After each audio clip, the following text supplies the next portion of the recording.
All rise. Hear ye, hear ye, hear ye. The Supreme Court of Florida is now in session.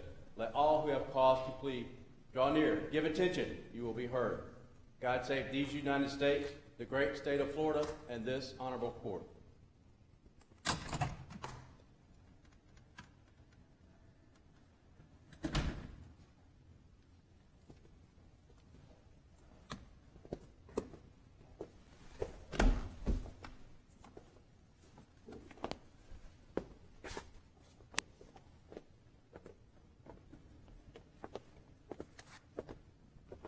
Ladies and gentlemen, the Florida Supreme Court, please be seated.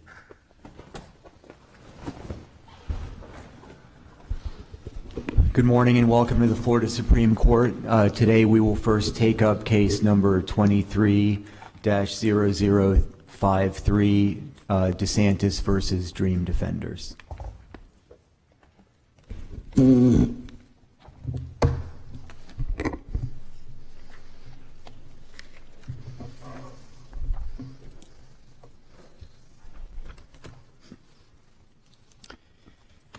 Mr. Chief Justice, and may it please the Court, my name is Nick Maros, and I am Deputy General Counsel for Governor DeSantis. The 11th Circuit has certified a question to this Court regarding the proper interpretation of the word riot in Section 870.01, subsection 2. The 11th Circuit also included 4 additional questions for this Court to consider when answering the certified question. Which of those questions is determinative of the action before the federal court? So, Your Honor, I would not say that any one of the 4 questions is determinative. I think we always have to view all of them in context. I think especially the first 2 questions involving the willfully participating aspect as well as the violent public disturbance, that does a lot of work in the interpretation of the statute. And really the second 2 seem to be kind of applications of those phrases. When we see things like willfully participating in a violent public disturbance, viewing that as a whole, we obviously we can take the individual definitions of those words, but viewing them in context really requires that a person not only participate in a violent public disturbance, but do so willfully. And the word willfully means not only intentionally participating, but also having knowledge of the violent character of the aspect. So when viewing that in context, taking any additional hypothetical or knowledge shows that a person cannot simply be present at a protest, and that's really what appellees are concerned about. They're understandably concerned that their members might be at a protest that either is violent or becomes violent, but they're not participating in that violence, and they're worried that they can be swept under that, which is understandable. But the willfully participating aspect does a lot of that work. It shows not only do they have to be joining in the protest, but they have to know that there's violence in the protest, and they have to be willfully and intentionally joining in that violence. In the word violent public disturbance. Doesn't the comma do a lot of work, and the acting with common intent also? Yes, sir, it does. I mean, the comma shows that not only does that phrase "acting with the common intent" have to modify both the person, but also the assembly of 3 or more persons. You're absolutely right. That does really go against the argument about the last antecedent canon. But even more importantly, that canon really isn't the last antecedent canon that they're trying to apply. It's really the nearest reasonable referent canon, which as Justice Scalia said, doesn't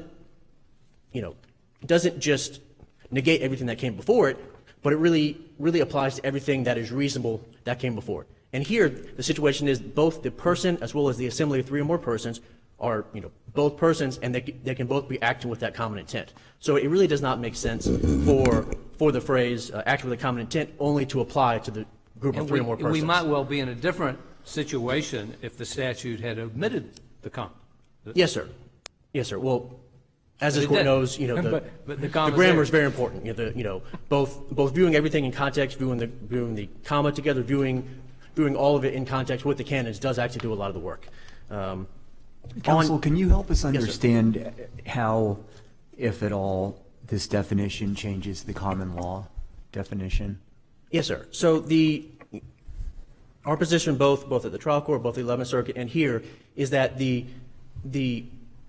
substantively, it probably does not change the actual import of the constitutional law, of the common law, and it probably doesn't change the outcome of any situation when applying the statute, but it does seem to somewhat narrow the common law, because what the legislature wanted to do was it wanted to offer an actual definition of the word riot, whereas there had not been one before. It had just been going off the common law. But as you'll see, the common law itself is a little bit fuzzy. You know, the words tumultuous, turbulent, violent manner, all those things are not really clear. So what it seems the legislature was trying to do was to clarify those phrases, even if the actual outcome of applying this statute would not really change the outcome. So we don't have any reason to think that the legislature was trying to prohibit more conduct than would have been covered by the common law. Not just through the definition. You know, I think the statute itself shows that the legislature was certainly trying to prohibit more activity, you know, that is included in the riot. And that can be seen by trying to deter such conduct by denying bail for those who were charged under these crimes, adding definitions for aggravated riot, you know, adding an affirmative defense for those who are caught up in a riot and who are simply trying to get out of the riot. Those other parts of the statute do show that the legislature was certainly trying to deter this conduct.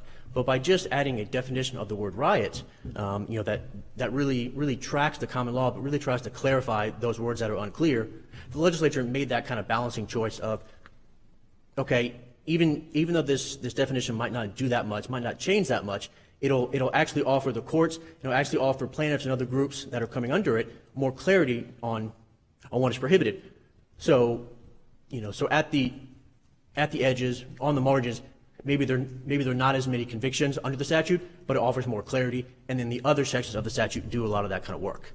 And going on, you know, viewing the statute in its whole, obviously the phrase willfully participating in a violent public disturbance does a lot of that work.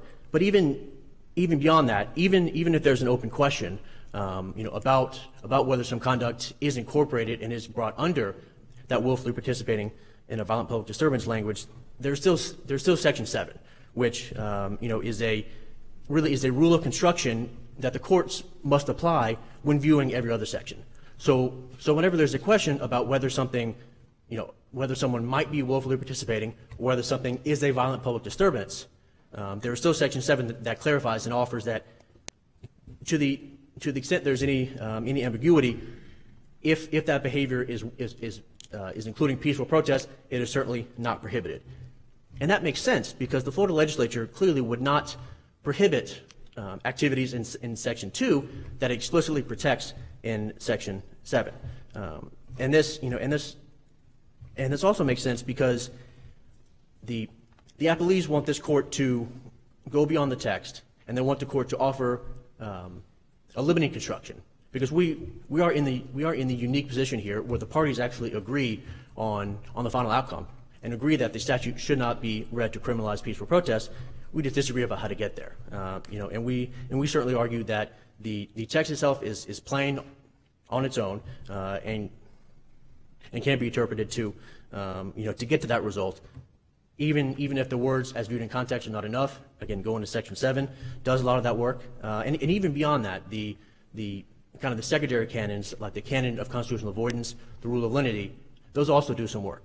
You know, those also reassure the appellees that if they are engaging in peaceful protest, they are not, you know, and they are not willfully participating, then their behavior will be covered. And even going to those secondary canons is still more rooted and still more tied to the text than any kind of limiting construction. Is it your argument that those secondary canons aren't necessary because the most natural reading provides the more limited, I guess you would say, activity that the statute prescribes? Yes, rather sir, than absolutely. like peaceful protest. Absolutely. We certainly argue that the court, you know, as this court makes clear over and over again, obviously the court starts with the text. If the text is clear, using any of those statutory canons that it certainly can use, things like the nearest reasonable referent canon, things like that, if it is clear enough on that face, it certainly does not need to go beyond that. But we argue that even if that's unclear, even if it needs to go beyond that, going to those secondary canons like canon of constitutional avoidance, like the rule of lenity, is still more rooted to the text than going to a rule rule of limiting construction. So we argue, that the court really need not go beyond the text, certainly not subsection 7, but even beyond that, those other canons. Counsel, what do you think about the argument the other side has made that the federal courts were, the district court and the 11th Circuit were precluded from considering Florida's statutory rule of lenity? Now, I know you don't think it's necessary to go there, but what do you think about their argument that the federal courts are somehow precluded from considering the rule of lenity, which in Florida is a statutory command, and other, as well as the constitutional avoidance doctrine? Sure, Your Honor. We certainly disagree. I mean, we recognize that the 11th Circuit recognized, which unfortunately the federal district court did not recognize, that it is this court's prerogative to tell federal courts what Florida law is. And so, to the extent that they are applying Florida law in this case, which is exactly what they are applying here, that they have to apply things like the rule of lenity, constitutional avoidance canon, those other canons that this court has made clear in Conant and in other cases that is part of the court's first review of the statute, not simply a plain text and then canons. It is part and parcel of the initial review. So, to the extent the federal district court or the 11th Circuit found that they are precluded, we certainly disagree, and we don't understand how they got there. And if the court, I know I'm about out of my time, so if the court doesn't have any other questions, I'll reserve the rest of my time for rebuttal. Thank you, Your Honor. Thank you.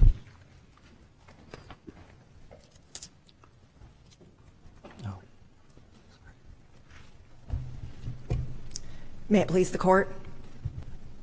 Mr. Chief Justice, members of the court, I'm Sonia Harrell, and I'm here on behalf of Petitioner, the Sheriff of the City of Jacksonville. I agree with everything my colleague, Mr. Maros, said from the governor's perspective, but I just wanted to take a minute or two to discuss something that only the sheriff has raised throughout this federal litigation, and that is the well-settled body of Florida law governing participation in a crime, and how it has never been held to constitute participation is more than just mere presence at the scene of a crime. We raised that throughout the federal district litigation in the 11th Circuit, and the appellees have never responded to it. But that common law, combined with the plain language of the statute that requires willful participation, simply shows that the appellee's concerns that innocent bystanders may be prosecuted, the statute does not allow for that. And so it's been consistent with, that's one of the reasons we argued from the beginning that the only reasonable and readily apparent construction of the statute was that it did not prosecute innocent bystanders. It did not prosecute peaceful protesters who were not willfully and actually participating in the violence. And again, we agree with everything the governor said. We just want to point out that additional basis and how it's consistent with the well-settled black-letter Florida law that participating in a crime means more than mere presence. The federal district judge in his order said that, when discussing overbreadth, said that the statute appears to prosecute mere presence, and that's simply not the case. The 11th Circuit, in its opinion, seemed confused about what participation means and compared it to Little League, where everybody who shows up gets a participation trophy. Is there in fact any other felony provision in our statutes that uses participate as the operative verb, or is this unique? I am not familiar with the other felonies and whether they use the specific word participate. I do know that the case law governing principles and aiding and abetting definitely helps you. I agree with that. I guess my question is what to make of the legislative decision to use as the active verb of this felony to participate, which seems to me to be a fairly odd verb. Well, and the legislature is, of course, presumed to take the common law into consideration, and there is a wide body of case law from this court and other Florida courts using the term participate. We cited Staten versus State, which talks about participating. And so it's presumed that the legislature would have taken that into consideration, and just simply being present at a crime, whether it's for a lookout on a robbery, it requires more than just being there, but it requires some kind of participation. So it could be presumed that the legislature took this court's words, use of the phrase participant, and used that to come up with the word participant, and buttress it with the term willful participant, not passive participation, not merely observing, but willfully participating. And so just like there was no clear intent of the legislature to alter the common law with regard to defining riot, there was no clear intent of the legislature to alter the use of the term and the meaning of the term participation. And if the court has no other questions about the sheriff's positions on any of the other litigation, I'll be happy to cede the rest of my time to Mr. Maris for rebuttal and just ask the court to answer the certified question by confirming that the statute does not prohibit peaceful protest or innocent bystanding. Thank you. Thank you. Good morning, Mr. Chief Justice, and may it please the court, James Tice on behalf of plaintiff community organizations. In response to unprecedented racial justice protests, Florida amended its anti-rioting law to, as relevant here, criminalize participation in a disturbance involving a common law riotous assembly. Although the federal district court held that that change violated the U.S. Constitution, that court did face important federalism constraints on how it could interpret a state statute to preserve its constitutionality. By contrast, this court has several interpretive guides unavailable to the federal courts which permit it to adopt a narrowing construction that fully satisfies the First and 14th Amendments. Now, importantly, the parties here, as your honors know, not only agree on a constitutional construction today, or at least largely agree, but they also agree that the constitutional avoidance canon, under which any fairly possible construction must be adopted to save a statute's constitutionality, permits the courts to adopt the parties agreed on construction. Therefore, we think the simplest way for the court to answer the 11th Circuit's questions is to rule that, at a minimum, it's fairly possible to read Section 870.01 as effectively codifying or even narrowing, as my friend on the other side suggested, the common law riot definition. Doing so would permit this court to adopt a constitutional reading without needing to necessarily wrestle with some of the more difficult interpretive questions that the federal courts did. Counsel, I just want to make sure I understand your position here. If I understand it correctly, you're saying that the interpretation you're advocating is a reasonable and fairly possible interpretation, correct? I would say it's a fairly possible, Your Honor. Fairly possible construction. You're saying it's not reasonable? We don't think it is reasonable. We don't think it's the most natural reading. That's the position we've taken in the 11th Circuit and the federal courts and continue to take so here. So it can be fairly possible but not reasonable? Correct, Your Honor. But there's no, I mean, in statutory interpretation, there's nothing that equates all, that reasonable is obviously broader than, what a court says is the best or the most natural. I mean, you agree with that, right? Well, Your Honor, yes, I do agree with that, but I will say the reason why we don't think it's reasonable is for the reasons we've laid out in our briefs in this court as well as in the 11th Circuit, that it would violate several rules of grammar, that it would add surplusage to the statute, that it seems to contradict the legislature's intent in enacting this and in changing the common law. For those reasons, we never believed it was the reasonable construction. Instead, the most natural reading is the one I think we've suggested. Having said that, this court is differently situated than the federal courts, which were constrained in adopting a construction of state law. So you're asking us to establish a precedent that says that we can explicitly adopt what we characterize as an unreasonable interpretation of the statute just to save it from, I mean, I think this whole thing is bizarre. I mean, it's almost like first of all, I think the statute has a fair and reasonable and completely permissible reading that avoids all of this. It seems like the district court at the federal level went out of its way to take a kind of willfully unreasonable reading of the statute to make a point for whatever reason, I don't know. But I don't know why you're asking the court to set a precedent that would be very disruptive of our statutory interpretation jurisprudence in general, when you have the other side basically agreeing with you on ultimately what the substance of the statute is. I mean, it seems like a bizarre position for you to take. Well, Your Honor, I think it goes to the nature of constitutional avoidance review, and that's why we think the simplest result here is just to say all agree at a minimum it's fairly possible, and that's enough. But it goes to constitutional avoidance, whereas this court has an obligation to adopt an interpretation, even if it's not the best reading, potentially even if it's not a reasonable reading. For example, there are situations where the court, for example, has interpreted intent elements that don't appear in the statute because to do otherwise would be would violate the Constitution. So it is for example, that was the Del Val case. Right. I mean, we don't need to get into an academic debate about statutory interpretation, but I mean, reading statutes as implicitly incorporating mens rea, that's not a matter of, it's not a matter of adopting possible but unreasonable interpretations. I mean, that's just a matter of understanding background law and what legislatures are presumed to have included in a statute. Okay, well, let me take it this way, Your Honor, because I don't want to, fair enough to your point. I mean, maybe it's a bit academic what is reasonable versus unreasonable. I think maybe some of this is semantics. I think the federal court was constrained from adopting a construction that was both reasonable and readily apparent. So I think at a minimum, maybe this reading is not readily apparent in our view.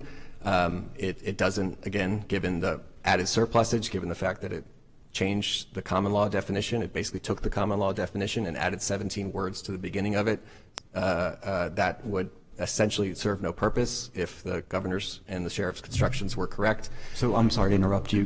So you've told us this 11th Circuit obviously gave us this laundry list of questions that would have us kind of, in my view, gratuitously answering a lot of things about the statute kind of in the abstract. You've told us that one efficient way of dealing with it is to say that it essentially, puts the common law rule, embodies it in the text. Would it also be, would it solve the problem here if we just said that the acting with a common intent, that applies to the defendant also? I think it would, Your Honor. Okay. I think it would. I think we've suggested some interpretations of the statute that we believe are fairly possible, even if not readily apparent from an initial reading and understanding the context of the statute as a whole.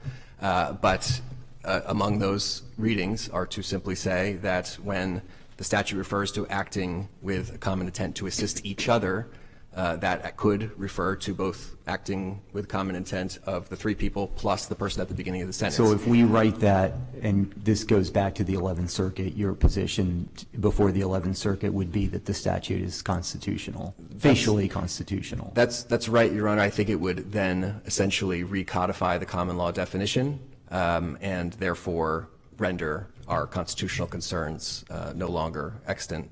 It would solve the problem. I would urge the court, though, to adopt a construction that not only has the person sharing the common intent with the other rioters, the others involved in the common law rioters assembly, but also to make clear that to participate in the violent public disturbance involving the common law riot means to participate in the common law riot itself, not some larger assembly of which that common law riot's assembly is a part. Excuse me. Justice Kennedy earlier was talking about the importance of a comma in 87012. I wonder if there, in addition to that, isn't a structural parallel between 87011 and 2. In 1, a person commits an affray if he or she engages and hears the intent offset by commas by mutual consent. Structurally, 2 is identical. A person commits a riot, and then we go to the intent phrase set off in apposition by commas, acting with a common intent to assist each other in violent or disorderly conduct. Doesn't that structural congruence of those two provisions answer the question and tell us that the statute is plain as day, that there is clearly a reference consistent with the common law and also just plain text here that the participant, for the purpose of committing this felony, obviously shares the intent? Isn't that just the most natural reading of the statute? Well, we don't think it is the most natural reading of the statute, Your Honor. Help me understand how that why I should twist myself into a pretzel to find a legislative decision to criminalize protected conduct. Well, I think, again, under the nearest reasonable referent canon, Your Honor, notwithstanding potential parallelism with other sections, the acting with a common intent appears to be modifying the assembly of three or more persons, and that's clear from not only the reasonable referent canon, but also the... Counsel, we know there's another rule that has to do with the comma. Don't we know that? There is. And hasn't the Supreme Court of the United States articulated that rule? the Lockhart case said that that rule applies in situations where there is a series of Well, not just in Lockhart, three... but more recently, I think in Facebook. Right. So there are dueling canons here. We acknowledge that, Your Honor. But we think But that none of those canons are triggered if the most natural reading of the statute leaves us with no reason to resort to them, right? Correct, Your Honor. I think obviously we're here on a statutory construction matter. But counsel, this is not so much a canon, it's a rule of grammar. Correct, Your Honor. A rule of grammar that's there, which has been acknowledged by the courts. And I urge you to look at the Lockhart case, which said essentially the rule of the last antecedent applies in situations where there's a parallel structure of three verbs with a provision at the end, and you say a comma there affects whether or not that applies to all. This is not a parallel structure. That's why I repaired to what Sister Carolyn taught me about commas in opposition, which is I'm using that phrase in the same way in 870.011 as I am in 870.012. That's just grammar. Right. Well, another grammar rule, Your Honor, is acting with common intent to assist each other. It's a little odd to refer to a person acting with common intent to assist an assembly, for example. I think it's if you look at it, rules of grammar, it's an awkward phrasing. That's what the Federal District Court held, and the 11th Circuit at least agreed that there was more than one possible interpretation of this. Well, I would take a step back to... Let me go back to the rule of lenity. I think you probably would gather from some of the questions here that we're, at least some of us are not convinced that there's any ambiguity here. But say that we thought there was an ambiguity, or a court thought there was an ambiguity. I'm puzzled. I'm very puzzled by the rule you suggest that a federal court is precluded from considering our statutory rule of lenity in a case such as this. What is that based on? It's based on the fact that the rule of lenity is a canon that comes into play only when all the other canons have been exhausted. And what the Supreme Court said in the Babbitt case that we cited in the 11th Circuit is that due to federalism concerns, the Supreme Court can't, in construing a state statute, assume that the state courts... But Babbitt's got nothing to do with federalism concerns. The decision in Babbitt said that we do not apply Babbitt's the rule... about the interpretation of a federal administrative regulation, isn't it? Maybe I'm confusing the case, Your Honor. Well, I think you are. Okay, well... I have read it. I assume you read it at some point. I did, Your Honor. Maybe I'm confusing the case. My understanding is that courts don't assume that future decision makers will apply the rule of lenity because the rule of lenity only applies after all the other statutory What are we to rules make of the fact that in construction Florida are it's applied. statutory, though? Well, again, Your Honor, I think it would only apply once the other rules of statutory Do you have a construction... case for that proposition? For the rule of lenity applying... No, that because in Florida the rule of lenity is statutory, it nonetheless applies as the last refuge of a scoundrel and not as a statutory command. I believe the Cottage case, Your Honor, says that. It says essentially we apply lenity once we determine that after exhausting the other rules of statutory construction, there remains ambiguity. But I think the Cottage case makes clear that in the certification context, that the rule of lenity can and does apply in this situation, and therefore this court, of course, can apply the rule of lenity following the statutory command to do so. So do you have any authority other than Babbitt versus Sweet Home to support your position, which you've maintained throughout this litigation, that the federal courts are precluded from considering our statutory rule of lenity when they're interpreting a state criminal statute? I don't have authority for that proposition, Your Honor.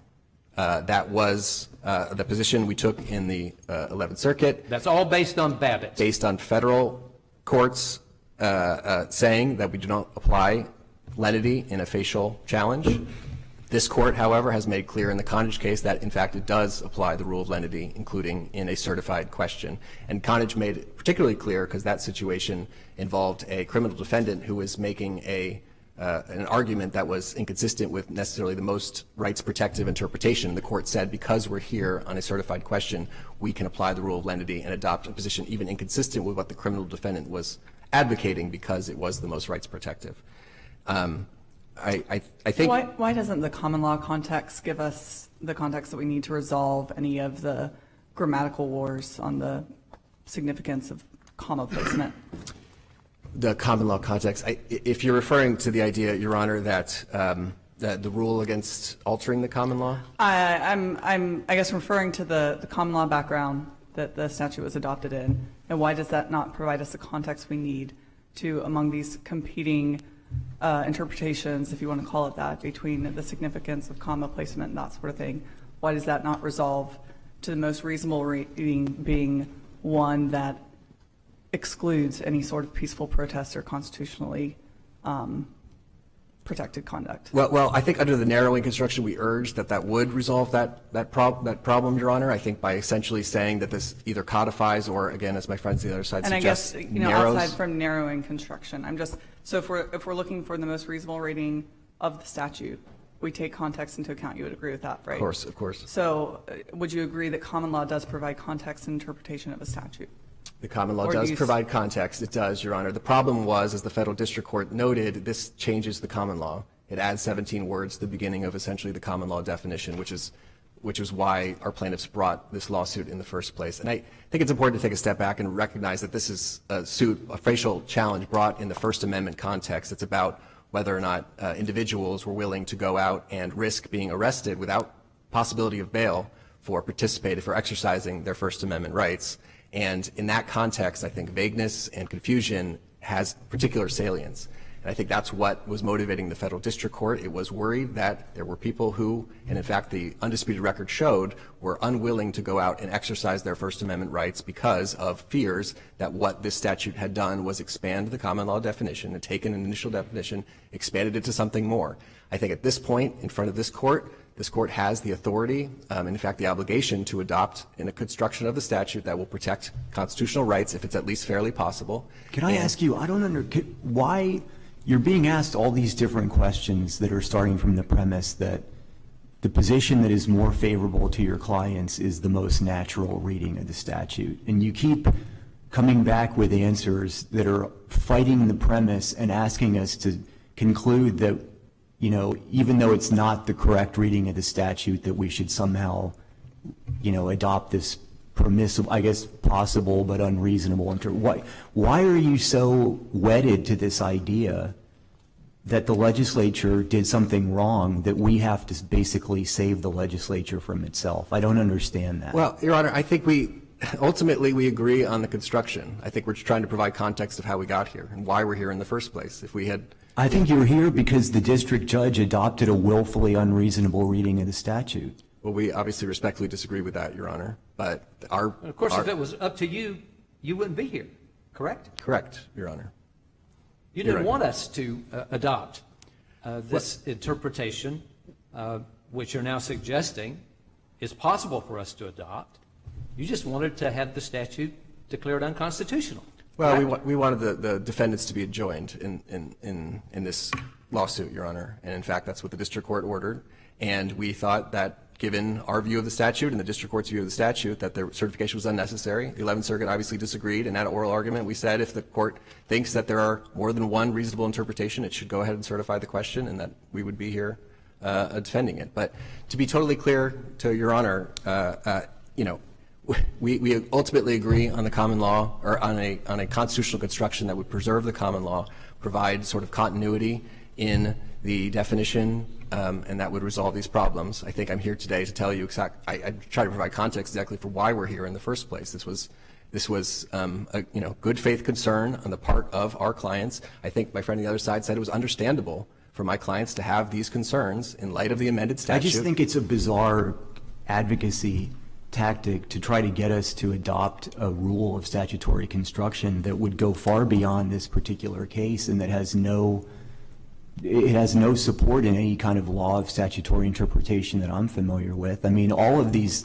canons that you're talking about with avoidance and lenity and all that, they're all within the realm of reasonable interpretations. It's a matter of sometimes picking a, less good but still reasonable interpretation to pursue, these other ends. But I've never heard of a canon that says that you can adopt an unreasonable interpretation to save a statute. Well, again, maybe, Your Honor, that it was a semantics issue. I will grant you that, we could have different views on what is reasonable. I think at a minimum, it was not a readily apparent reading. That was certainly what the district court held. It was not a readily apparent reading. It is one that, using constitutional avoidance principles and otherwise, this court can and we think should adopt as the authoritative and binding reading. I'm not trying to suggest that this court revamp its statutory construction principles. I do think the constitutional avoidance cases, which say this court has an obligation to adopt any reading that would be constitutional, sometimes adopt constructions that are not readily apparent. They do so when it's fairly possible to do so, but not when it's readily apparent. So that's why I think the simplest way to resolve this case is simply to say, all agree that's fairly possible and move on from there. But obviously, if this court wants to say that this is the reasonable and the best interpretation, that too would protect our clients' rights, and we would welcome that. Regardless, we think this court should adopt a construction that does protect those rights, as both sides agree, and that either codifies or, even as my friend on the other side says, narrows the common law to protect those rights. If there are any further questions, I'm happy to answer them, but my time is done. Thank you very much. Thank you very much. Thank you, Your Honor. I want to follow up on what my friend on the other side has said, and to Justice Muniz and Justice Kennedy's point. It's certainly it's absolutely true that the court would absolutely need to bend itself bend itself into a pretzel to adopt their limiting construction, because it is clear that as this court seems to recognize, the plain text interpretation of the statute is clear on its face. The court need not go further. What, if anything, does this statute change about the common law? So our position on the common law is that it substantively does not change the outcome of a prosecution, but that it would clarify and thereby potentially sometimes narrow some of the terms in the common law, that the words tumultuous, turbulent manner, things like that are better suited for a longer time ago are not as readily apparent here. And then words like willfully participate, violent public disturbance are clear for both those that are trying to participate in the conduct, but also for courts trying to apply it. And that of course is entirely the legislature's prerogative to be able to codify that. And this court obviously understands that there's a presumption that the legislature by codifying something does change it. So there is a little bit of that narrowing aspect there. But that's absolutely the legislature's prerogative, and that does not mean that any language that does not seem to line up with the common law is somehow surplusage, and that the court must jump over the plain text and go to a limiting construction that they realize and they acknowledge is not reasonable, but is fairly possible. But that certainly can't be the standard, that when there is a reasonable, and we argue the most natural reading of a statute, the court has to go beyond that, jump to extra textual tools to use a interpretation that is fairly possible. And like this court seems to recognize that the court does not need to go beyond the text to apply the acted with the common intent language to both the person and the assembly, three persons. It is clearly the most natural reading using grammar tools, but then also you can use other canons like that are still rooted in the text. And we also certainly agree that it is not only fairly possible, not only reasonable, but the most natural for the statute with this language to criminalize the rioting, but not to criminalize peaceful protesting. And we agree with Justice Muniz that Judge Walker did go beyond the text, and did seem to try to apply the statute with an outcome in mind. And on the point of what the court's doing here, obviously the court is offering an advisory opinion to the 11th Circuit, on how to interpret that statute. But really, the court only needs to decide whether it needs to clarify the statute by going beyond the text, or needs to clarify the statute simply by applying the most plain and most reasonable and most natural reading. And it is certainly not reasonable for this court to go beyond the text and not to apply the plain text that simply shows that simply being at a protest, being at a peaceful protest, not participating and not willfully participating in that protest, simply being there is certainly not participating or willfully participating or makes you liable under the statute.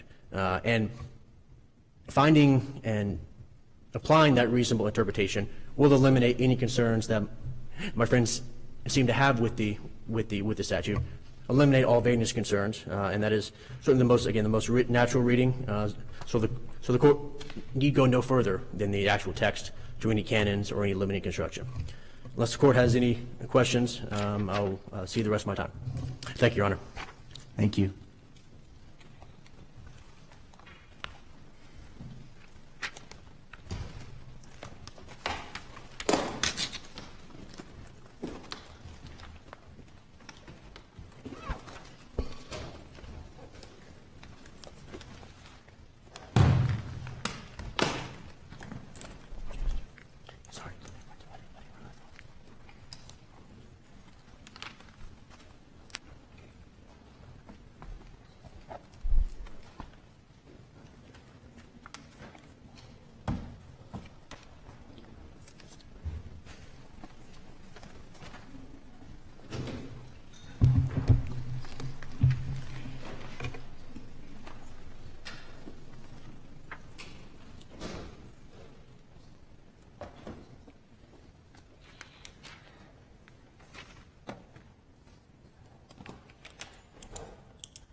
Okay, we'll now take up case number 22-1176, Roberts versus State of Florida. Good morning, judges, counsel. May it please the court, I'm Nancy Ryan, representing the appellant in this direct capital appeal, William Roberts. While this is a capital appeal, the scope of potential relief is quite limited because the defense waived the right to jury at both phases of his trial below, and the defense by and large waived the right to present mitigation and penalty phase. Appellant is accordingly seeking specific and limited remedies. The first we're asking for is a remand for reconsideration of the state expert's testimony, which I believe the record affirmatively shows was misunderstood both by the state attorney and the court. The testimony in question is Dr. Pritchard's rebuttal testimony about the statutory mitigating factor that is set out at section 921.141 sub 7F. And that statutory mitigator is that the capacity of the defendant to appreciate the criminality of his conduct or to conform his conduct to the requirements of law was substantially impaired. Dr. Pritchard... Counsel, I don't want to disrupt your flow here, but I will. But because it seems to me that you have this competency issue floating around here, right? Yes. I can address that first if the court pleases. Well, because it seems like to me that if we decide you're entitled to relief on that, all this other stuff goes away. No? Well, yes, and it is part of my presentation this morning. Perhaps I could have arranged things in a more logical fashion. As to the competency finding, in March 2018, after the defendant was first arrested, there was an oral motion to find whether he was competent to proceed made. The rule permits that. The governing rule, 3210, is under consideration by the Criminal Procedure Rules Committee. As the court may know, the proposed amendments would tighten up how relief is sought and how when relief needs to be granted. The defendant refused to meet with or speak with the two doctors who were appointed to assess his competency, and things went on. The judge was changed. The COVID break took place. But in January 2022, when Judge Singletary was already well in charge, the court was reminded by counsel, we haven't had a ruling on this competency issue, and still no action was specifically taken. Now, the DCAs hold that a harmless error analysis doesn't follow in this situation. When a competency evaluation is ordered but no hearing follows, they would have the circuit courts automatically consider the matter. Now, this court in State v. Dortch in 2021 has expressed some qualms, I believe, with those decisions. But I think that the ongoing Procedural Rules Committee process may well obviate this court's concerns in that matter. What's your response to the argument that although there was not a formal competency hearing held, the competency of Mr. Roberts was addressed in the context of, FREDA hearings and the penalty phase, and we can gather from the record that he may have been obstinate with these experts, but he was in fact making his own decisions? That is the state's best argument, that in 2022, on the day the jury was present to be chosen, the judge found that the defendant was competent to waive his right to a jury, and that was based on his signed written waiver, and that was based on defense counsel's on-the-record assurance that in her mind, the defendant understood his choices and their consequences. So and it sounds quite reasonable on its face, I believe, for the state to now argue, well, that suffices. It again obviates any concerns. But I would point to the context. This colloquy between defense counsel and Mr. Roberts that resulted in the waiver of the right to a jury took place just after the defendant stated on the record that he could reach no decision on whether to waive his right to a jury, on whether to waive his right to counsel during trial, on whether to appear in front of the court during the trial in person, and he could not decide on whether to waive his right to present mitigation. I would also, and in this context, I would also point to the Judge Singletary's eventual finding that there is, in this case, mental decline in excess of the norm associated with the defendant's age. His age was 56 at the time of the offense and 60 or so at the time the case eventually came to trial. I submit the record shows a difference in him between 2018, when he was ornery, certainly, at every possible juncture, and we've got this very different inability to make up his mind in 2022. So given that context, I think the state's argument that the argument and the findings that led to the finding that he was competent to waive his right to a jury don't suffice to resolve the competency problem. Can I stop you for a second? The judge in this case is Judge Singletary. Is he still on the bench? Is he still? I heard he retired. All right. So that was 5.5 years ago. He ordered 2 evaluations on competency to proceed, one by Dr. Ward and another by Dr. Saunders, I believe. Correct. Okay. Neither doctor had an opportunity, or they couldn't, or basically claimed there was a conflict, and they could not actually do a formal evaluation and issue a report. Am I correct? Correct. So we don't have here an evaluation done by either doctor. No, we do not. So assuming for a second that we send this case back to do this, this retroactive evaluation, what evidence is there that the state could put together from which a judge could determine that he must have been competent to proceed back then? We don't have evaluations from doctors, so what else is there?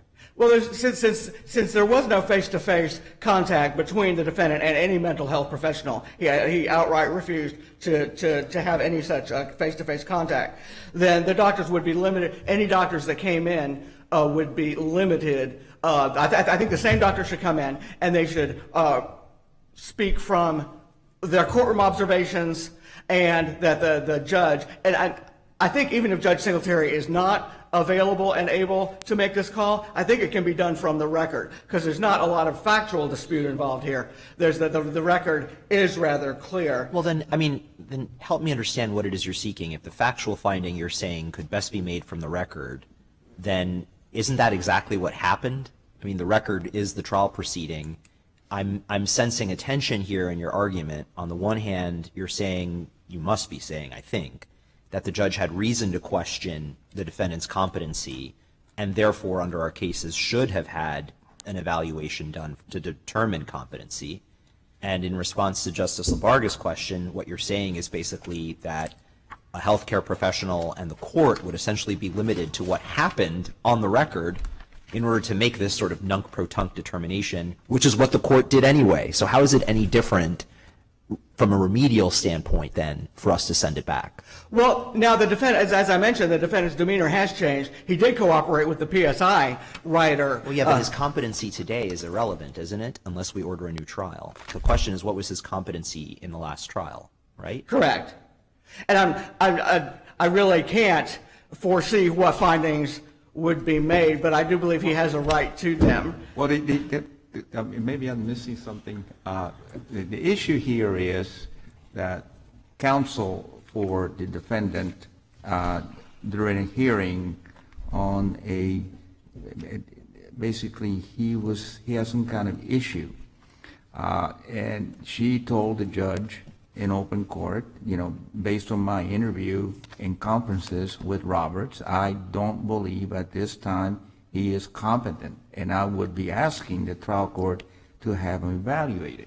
So at that juncture, under our law, everything of material nature in the proceedings has to stop until an evaluation is done and the judge makes a finding that he's competent to proceed. So nothing can happen, really, of material nature. During that period, after the judge ordered the evaluation and the competency to proceed was placed at issue, during that period, and before there was a ruling, they had a Ferretta hearing, which I would consider to be a major material issue.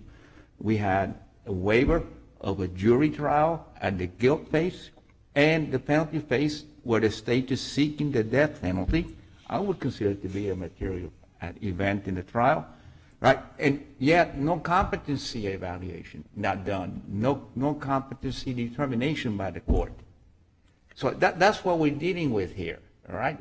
So down the road, after all that is done, there was another hearing where the defendant was refusing to come to court, right? Yes. And during one of those hearings, and the court goes on the phone, and he's on Zoom with the jail folks, and they have this hearing. Suddenly the prosecutor tells the judge, you know what, Judge, if he's deciding not to come to court, he must be competent. And based on that, the judge makes a ruling that, okay, I'm going to find that he's competent to proceed, and here we are. So that's what we're talking about here. So my point is, what I'm trying to get to in a roundabout way, is that determinations on Ferretta situation, determination on waiver of jury trial, all those things were done before there was a determination of competency.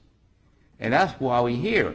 So now, what has been suggested is that we send it back and do this retroactive evaluation, in this instance, without any medical finding or psychiatric or psychological finding as to competency, and have them put something together for a factual finding on this. And you're saying what? If it's possible for a non-pro-tunc evaluation to be made, the law calls for it to be made. It may be true in this case that it cannot be done in non-pro-tunc, and that everything will have to be reset and start over, and that his competency after remand will be the operative question. It is quite possible, because there was. My concern, and I think the concern of others, is how can this evaluation be done to determine whether he was competent to proceed back then? There's no evaluations or written reports by doctors. There were no hearings on it. So how can the state or the defense put this together based on what? It may well be impossible, is my answer. Well, but counsel, you're content to let that be resolved on remand? I am, Your Honor. Yeah, because you're leaving open this possibility that they might be able to make the determination on remand, and if they can't, they can't, and if you don't disagree with whatever they determine, then you'll come back and argue to us about it, right? Correct. Can I ask you, though, counsel, the predicate for this whole remand suggestion or argument, though, is that it could have been fundamental error not to have had a competency hearing initially, right? I mean, so, and what I'm getting at is there's our rule that talks about how if the court orders the evaluation that you know, it's got to set the hearing, et cetera, but it seems like the fundamental error question goes to whether we believe, objectively looking at the record, there was a basis for the court to have had to do a competency evaluation. Sometimes courts, it seems like, you know, the lawyer will say, hey, I think my client might be incompetent. The lawyer doesn't say anything at all to substantiate that. I understand that the rule talks about, you know, lawyer-client stuff or whatever. And I understand that, you know, if the court then goes ahead and orders the evaluation, they're supposed to set a hearing, et cetera, et cetera. I understand the rule issue. The fundamental error issue, though, it goes to a different question, which is, was there a violation of, you know, the constitutional right to due process by not having the competency looked into? And that, whether there was a constitutional right to have the competency looked into, I think that that right is triggered by objective evidence in the record that would have told a reasonable trial judge, I need to evaluate this person's competency to proceed. And so it seems like that's what we have to find before we even get to the issue in a fundamental error context of whether we would even bother to think about this remand issue. Am I wrong about that? Well, I'm intrigued to hear the court refer to this as fundamental error because there was a request for a competency hearing. There was a reminder, Your Honor, you haven't ruled on that yet. It was 4 years ago. I don't see this as a fundamental error issue. There's nothing in the record where the lawyers were saying, stop, you know, I object to this thing going forward, halt, you know, all of this is, you know, I mean, a reminder of, hey, I asked you for a competency hearing is not the same thing as an objection saying, you know, stop everything. But the bottom line is the judge he didn't have the competency hearing. For that to violate your due process rights, there has to have been objective evidence in the record that the person's competency was in question. I know this, right? This court so stated in the Dortch case. I mean, you talk about fundamental error in your reply brief yourself. I'm sorry, I don't recall using that term. I agree with Justice Labarga that there's a real and serious problem here. I agree with everyone who's spoken that there is a real and serious problem here. I think Justice Labarga's questions, which are obviously great questions, but they all go to, they're premised on the idea that all that we're worried about is compliance with the rule. And what I'm asking is compliance with the constitutional right not to be proceeded against when you're not competent. The trigger for that is objective indicia of lack of competence. The rule is kind of a prophylactic thing that protects that. And so you could violate the rule without violating someone's constitutional right to due process. In this case, I don't think that's a proper resolution because in 2018, when the counsel first asked for a competency evaluation, state says, we can't stand in their way, we have no objection. So why would the court go behind that and require, in that situation, why would any judge go behind the request and say, show me your reasons, show me this guy's, you know, got something wrong with him? I don't think the case law requires that. I know there are statements to that effect in the Dortch opinion, but the DCA certainly agree. They say no evaluation, no nothing further. And I would ask the court to not to require an objective indication of incompetency because mental health is so very tricky. Well, but that's the Supreme Court itself. I mean, the case law, it seems like the U.S. Supreme Court has said, if a lawyer comes in and says, hey, I think my client might be incompetent, that alone does not trigger a constitutional right to a competency hearing. if the judge, I mean, a judge could respond to that and say, okay, fine, I'm going to err on the side of looking into it, right?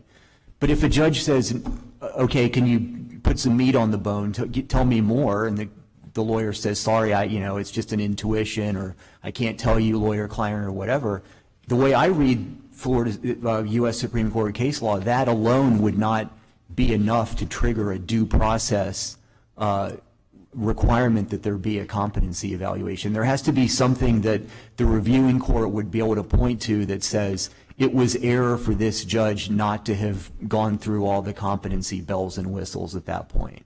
Well, I think that those indications are present in this record if the court does determine that it should require those.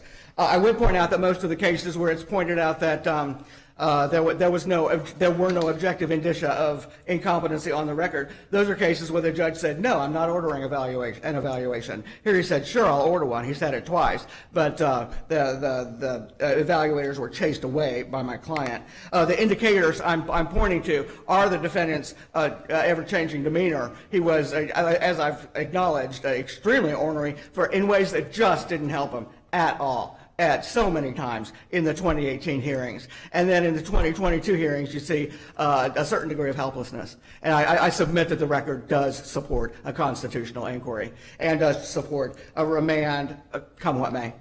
So you're in favor of remanding the case to conduct an evaluation based on whatever is available?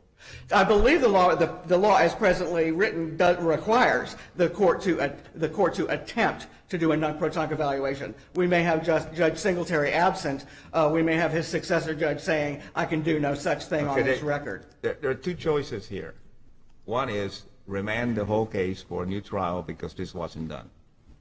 Right? And it's not possible to reconstruct the record and whatever. That's one choice. The other choice is to remand it back to have a hearing and try to reconstruct the record to see if he was, incompetent at that time or not. Those are the two choices. There's a third choice, which is affirm, but go ahead. Now, this court could newly hold that. I didn't think about that one, but this court could hold that on this record there appears to be no way to do a non-proton evaluation, and that the intermediate step the court is unnecessary. But you haven't argued that we should do that, have you? I have not, but I will now. That's a new argument. Yeah. Okay. Can I ask you a question? Back to Dr. Pritchard, Yeah. where you started. He kind of undermines. I understand the conclusion that he reached. Right? He said the words that he didn't have the ability. What was it, to conform his conduct? But his foundation, getting to that conclusion, he totally undermines it. I mean, he admits that he didn't understand what was going on. He wasn't there. He doesn't have the information he needs. So why is it then an abuse of discretion for the trial court to conclude that that mitigator was not proven by the greater weight of the evidence? I'm sorry, Your Honor. We're talking about the second aspect of the statutory mitigator. Correct. What I'm not entirely sure I've completely understood the question. Okay. What Dr. Pritchard said was he distinguished the two aspects of the mitigator in the statute. He testified quite clearly that the defendant not only could but did appreciate the criminality of his conduct. But his next testimony was, as to the second part, conform his conduct to the requirements of law. And then a little more verbiage. And then I would say that would be a mitigating issue that would clearly apply. I don't see anything unclear about that. Right. So I know that's what I'm saying. He said he concludes with that final sentence. But when you're sitting there as the trier of fact, and the judge is trying to determine whether that is evidence that proves the mitigator by the greater weight of the evidence, we have lots of evidence rules. That's the issue, right? The ultimate conclusion and foundation and that sort of thing. So why, when we look at the foundation of Dr. Pritchard's testimony getting to that, can the trial court not consider the fact that, for example, he said, I wasn't there, I don't really understand what was going on, there seemed to have been some disagreement, that sort of thing. Why, with that really weak basis for a foundation, does that not undermine the ultimate conclusion of Dr. Pritchard's testimony? I'm not saying where the weakness arises. He made an unequivocal assertion that issue would apply. And I think the state didn't hear him. I think there may have been some confirmation bias, which is hearing what you want to hear, involved here. The state said, the state in its sentencing memo, and I'm sorry if I'm not answering your question. I'm just having a little. No. I understand what you're saying, and I'll rephrase it. What in your view was the basis for Dr. Pritchard's conclusion in that regard? Was his basis for it? Right. He wasn't asked. I don't know.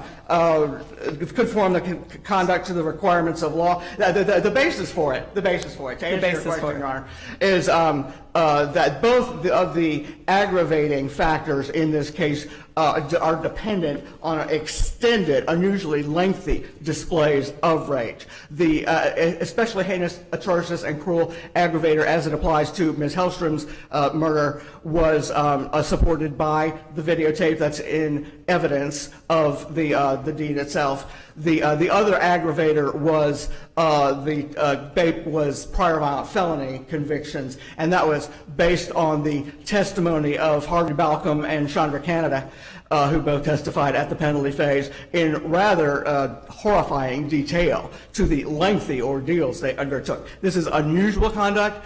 I submit that it's in every way supports Dr. Pritchard's conclusion that there's a problem here. He should have been asked. He wasn't. There's going to be if this court does affirm this conviction and sentence, there's going to be a great deal of discussion in post-conviction why more was not done to elucidate this very favorable to the defense evidence. Now, the state has not challenged the transcription. I didn't challenge the transcription because I thought it read rationally. Now, the state is relying now. So you would agree that it's kind of a sentence out of context. I mean, if we're looking at whether or not this requires reversal, it doesn't fit within the rest of Dr. Pritchard's testimony on that limited issue. I understand you're pointing to other stuff in the record that supports that conclusion, but his actual testimony in terms of what the trial court must accept in order to determine something was established by the greater weight of the evidence, it's somewhat out of context. There's not much context within his testimony. I would agree with you there. Okay. But I submit that the record does support. Well, and the context, such as it is mighty thin. I mean, he says he's basing it. I would say that would be a mitigating issue. Follows him quoting the defendant saying, "I love that woman. I went too far. I didn't mean to do it." So when somebody says they didn't mean to do it, they're going to get the benefit of the statutory mitigator? I imagine he expected follow-up questions. I'm not sure why none were forthcoming. But as to harmlessness, I would ask this court to consider the instructive comparison with this court's decision in Casimir, which I've discussed in the reply brief. There were two aggravators in Casimir, the exact same ones that were found here. This court held that the trial court had abused its discretion by finding that a non-statutory mitigator was unproven when a defense expert had clearly testified that non-statutory mitigator was present. The non-statutory mitigator was that Mr. Casimir was alternately indulged and treated harshly as a child, which leads to emotional dysregulation in adults. This court held there's no reasonable likelihood of a different outcome on that record, even if the judge had properly found that non-statutory nugget of mitigation was proved, even if the judge gave that mitigator more weight than any other. It didn't amount to enough. And the two distinctions I would draw, here it's a statutory mitigator, and here it's a state expert's concession, not a defense expert's testimony. I submit to you, to the court, that if the competency matter does not override all, then there should be a remand for reconsideration of the concession. And the other point I'd like to address, whether or not the relief as to Dr. Pritchard's testimony is granted, I would ask this court to address whether the proof of the penalty phase veered into non-statutory aggravation. The PSI, the Rule 3710 was invoked by both counsel in this case. That's the procedural rule, which says that where the defendant is refusing to present mitigation, which he did for 4 years, he outright refused to have any statutory or non-statutory mitigation presented on his behalf.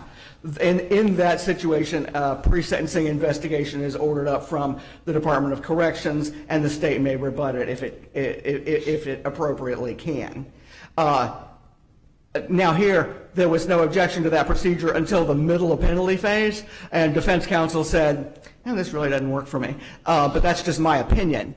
And the judge took no action because he was asked to take no action. So I don't think I have a preserved objection to the 3710 procedure. My position is that on this record, the combination of the PSI and the rebuttal was really pure aggravation. I would submit when I read this pre-sentence investigation, the words hatchet job keep coming to my mind. There were statements that clearly should not have been made that the court did not consider. I won't rely on those. But the court did rely in its sentencing order on the statement in the PSI that the defendant may have only 7 convictions, but he's got 25 arrests, including 18 for violent crimes, and that the defendant has not only abused many illegal drugs from an early age, but has also sold them long term. Those facts both got into the sentencing order, and the judge concluded therefrom that the mental health conditions were entitled only to some weight, and that the substance abuse was entitled only to little weight. And our position is that this was improperly based in part on the non-statutory aggravation that the PSI recited, which leads to the remedy. Now, if there had been a jury in this case, harmless error analysis would be appropriate under this court's precedent. But in cases without a jury, this court has set the case back for reconsideration if any mitigation is present.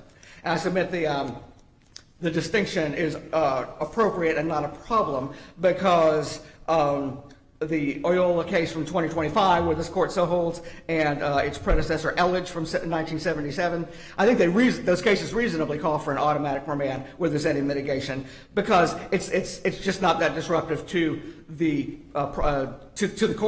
court system. It's not a remand for a new penalty phase where the victims have to come back in and Marcy's Law requirements start up again. It can be done in chambers.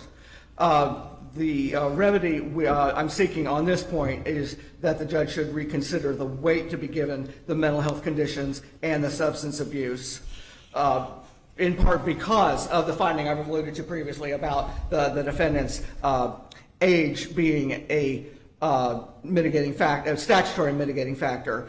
And that finding is supported of record. Dr. Eisenstein, who we eventually called with the defendant's eventual permission, I'm not relying on his opinion testimony, which was waffling at best, I got to say, but I'm relying on his fact testimony that he spoke with Mr. Benzenbauer, who is the defendant's landlord, lives on the same property, known him for decades, and Mr. Benzenbauer told Dr. Eisenstein that he sees the defendant having frustration with actual tasks, that he can't complete anymore.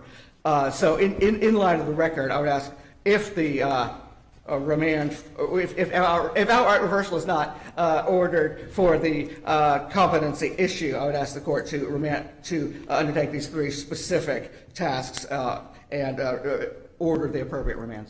Thank you. You can have 2 minutes for rebuttal. Thank you.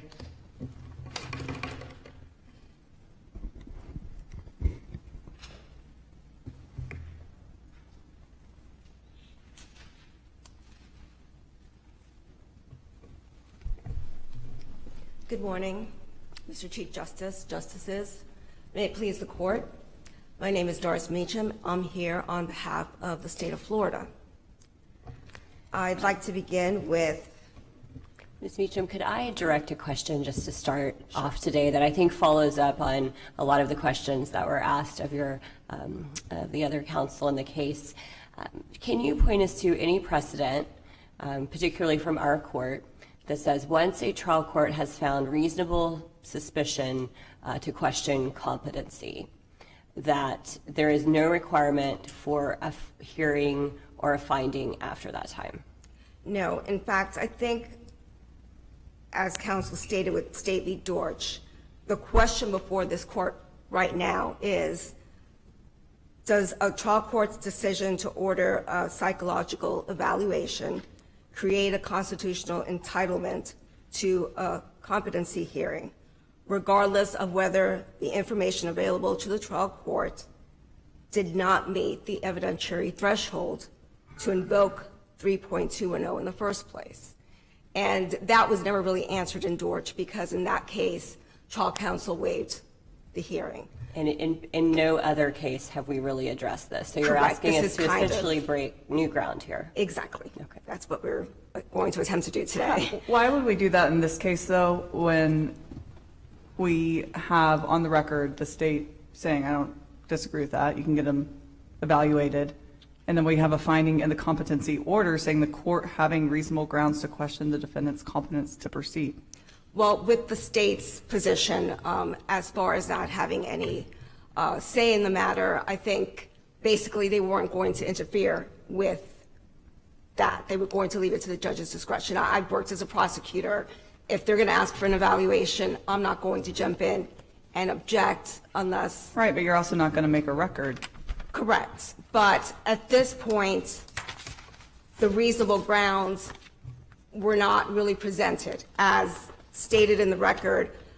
I think the reason she asked for the evaluation was, according to her, she had just met with him for about 2 hours, and based on that interview, she found out that he wanted to waive speedy trial. And that kind of is where everything evolved. She figured if she got the evaluation, she could hold speedy trial. She never made any real observations as to why she believed he needed to be evaluated. And as far as the reasonable grounds on the form that the judge submitted, it was really just a form letter where he just checked things off. He never really articulated what those grounds were. So here we are with the defense attorney just making a vague request, the judge acquiescing and telling her he'll give her the evaluation she wants, and then nothing really following up from that. So does the fact that the defense counsel just asked for one, does that entitle the defendant to a competency hearing? And under the statute, it is very concise that there has to be reasonable grounds for this competency hearing. And there were none, and none ever showed up during the trial. At the second hearing, because she was granted the evaluation, we come back to another hearing. She advises the court that Dr. Ward has not seen him yet, but she'll be seeing him sometime next week. At this point, the defendant is adamant he is not going to be evaluated. He is on the record, I'm not going to do it, and that's one of the main reasons he has the conflict with Ms. Hawthorne. And at that point is when he wants to get rid of her and eventually wants to proceed pro se. At this point, Ms. Hawthorne does not say anything. She doesn't elaborate on what her reasonable grounds are for the competency hearing.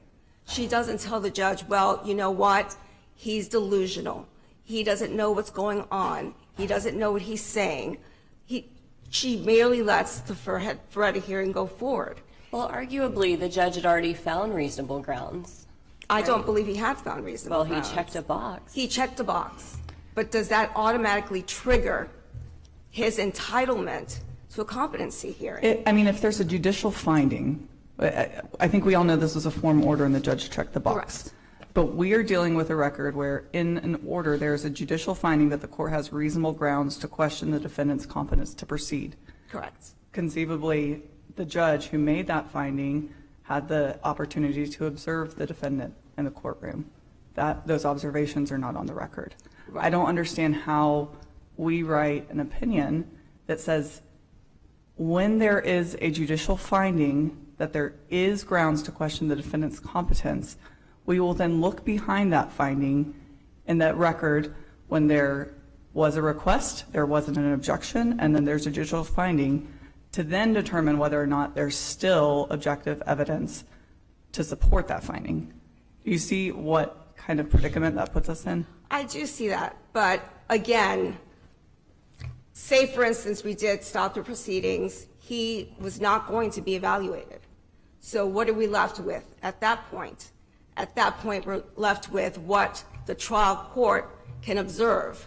And the rest of the record is very clear that the defendant was competent. So then we go through the record, we read it word for word, we determine, the inflection of the defendant's voice, how he was acting, his body language from a cold record to second guess the judge's finding in the order. The judge is finding that he was agreeing to an evaluation. Well, but also, it's not just that.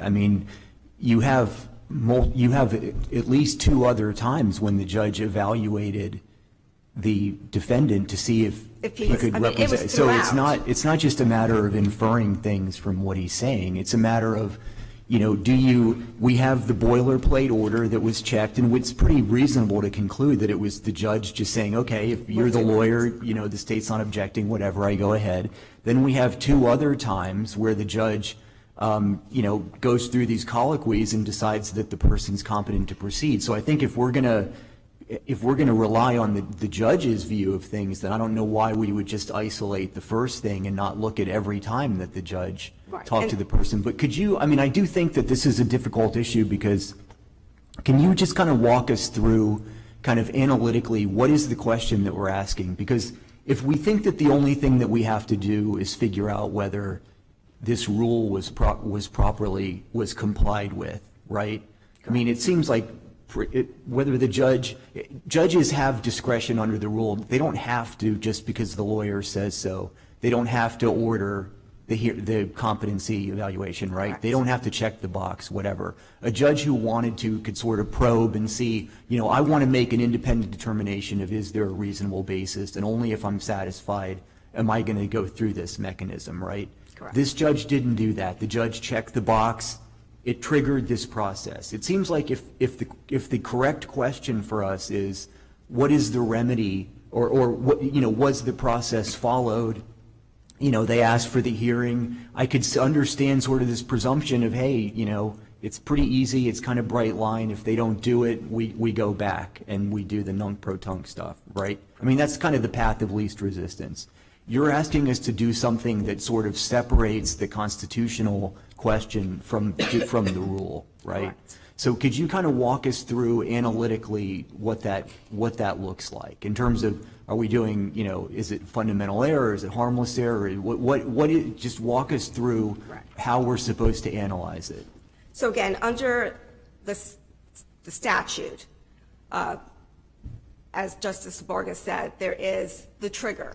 You order this valuation, you have the hearing 20 days later. You're talking about the rule, right? The rule, sorry. Okay. And again, it is an objective test, reasonable grounds. So just because he ordered the evaluation, there still has to be reasonable grounds to actually have the competency. Right. And it seems like the judge, so if you're just looking at the rule, though, the fact that the judge checks the box and doesn't trigger. I think constitutionally that's a separate issue. It seems like if you're going to stay bound by the rule, you're kind of stuck with the fact that the judge checked the box. At that moment in time, because the logic of the rule is that it doesn't matter what happens after. If the judge starts going down this path, then there has to be a hearing, there has to be a finding, right? That's the logic of the rule, and it's obviously a prophylactic rule. These rules were adopted because the Supreme Court said, we can't have people being proceeded against where they're incompetent, so states have to have a process for handling these things, right? And so the rule is overprotective of people, arguably, right? There has to be a rule, but the rule didn't have to be set up this way. It could have been much less sort of defendant-friendly, but it's a very defendant-friendly rule. So it seems like in order for us to not do this remand or an outright reversal, you have to take it outside of the rule context and make it a standalone constitutional claim, right? So what's the analytical path if you go down that way? Right. Whether or not his due process rights were violated. And if you go forward from that day on, so we have the Feretta hearing, and the judge questions him, makes certain that he understands the factual presence of what's going on, the trial, the court, what the charges are. He understands what he's waiving. he has a knowing and voluntary awareness of what's going on, which is, again, what is competency to stand trial, whether it's competency to waive, whether it's competency to proceed pro se, it's the same standard. And he covered that in the Ferretta hearing. And then there are several other hearings. We have the Kuhn hearing. We have when he's speaking about the mitigation and his attorney. And I do want to go back to one part where counsel said that Hawthorne brought it up in front of the next judge. That's not what happened. She never reminded this judge that there was a competency hearing floating around up there. What happened at that hearing January 4th, in fact, she hadn't seen the defendant, I think, in about a year because of COVID and everything that was going on. And so what the discussion was, he didn't want to come out. And, well, he's competent. He doesn't want to come out. He's made that decision. No one has found him to be incompetent. No one has proven that to me. That's what the conversation was. And what Ms. Hawthorne said was, well, no one's proven him to be competent because she hadn't seen him. She said, maybe a year ago I could tell you how he was, but I haven't seen him since then. Again, the whole thing, if you take a the rule, look at the rule 3.210, it begins in subsection A that a person accused of an offense or violation of community control and so on, who is mentally incompetent to proceed at any material stage of a criminal proceeding shall not be proceeded against. And you seems to be saying, okay, it says that we have a judge who's already ruled for whatever reason that he's incompetent to proceed. Well, then he went ahead and did a Ferretta colloquy and found him to be competent to waive his right to counsel. And then he did the other inquiry about waiving jury trial and found him to be competent. But Correct. You see, the point is that the rule says you should not have even done that. I agree. And just because that's what the rule says. That's what it said. So what you're asking us to do then is just ignore the rule. Now, all this, had counsel issued made a written motion for an examination. Correct. The rule provides, based on what we've been talking about here, that the counsel had to basically include a certificate where that indicates that the motion is being made in good faith and on reasonable grounds to believe that the defendant is incompetent to proceed. To the extent that it does not invade a lawyer-client privilege, the motion shall contain a recital of the specific observations of and conversations with the defendant that have formed the basis for the motion. Correct. So it rule basically asks what the circumstances are. But Correct. it may, and again, it talks about a written motion. This was an oral motion. This was an oral motion. Right. So I would think the same principle would apply. But there has to be something. Something from her. But in any event, that goes beyond the point, because the point here is that regardless of how we got there, the fact is that the judge did order the mental evaluation. So we go from there. Right. So basically, I mean, again, the discussions go on and on about this, and I know there is a third option, but nonetheless. I like the third option. Nonetheless, I think it seems to me that the rule requires it, that basically Ferretta is a material issue in the case, so is waiver of jury trial. They should not have happened while the issue of competencies are floating in the air, regardless of how we got there.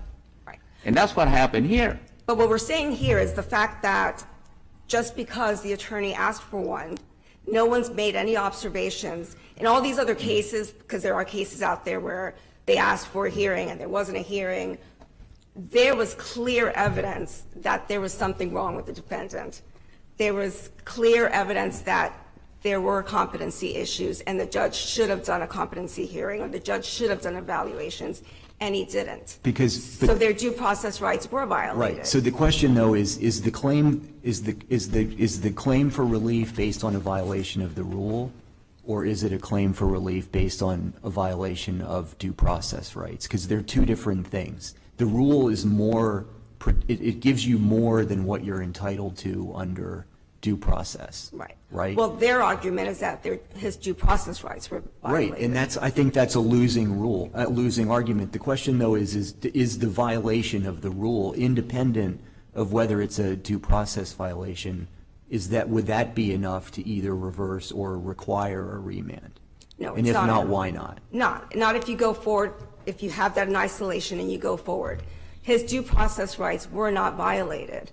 There were multiple chances throughout that trial for the court to observe the defendant. He was questioned over and over again, like I said, during the Ferretti hearing, during the Kuhn hearing. There were multiple times that he did not want to come to court. But the court and they would do. But the judge did not make that finding. I mean, typically.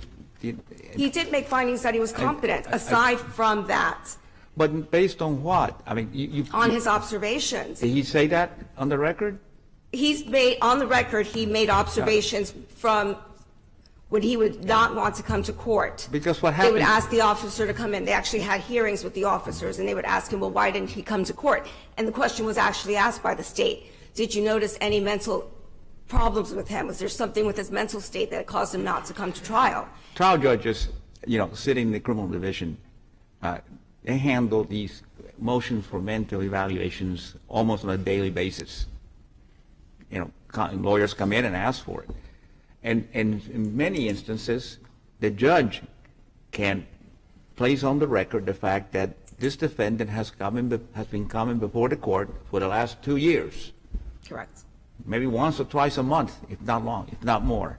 And I've had an opportunity to have a colloquy, a conversation with the defendant. And based on 2 years of contact with the defendant, I'm here making a determination that I believe he is competent to proceed. See, judges can do that, but we don't have that here. He did not put that until the Ferretti hearing.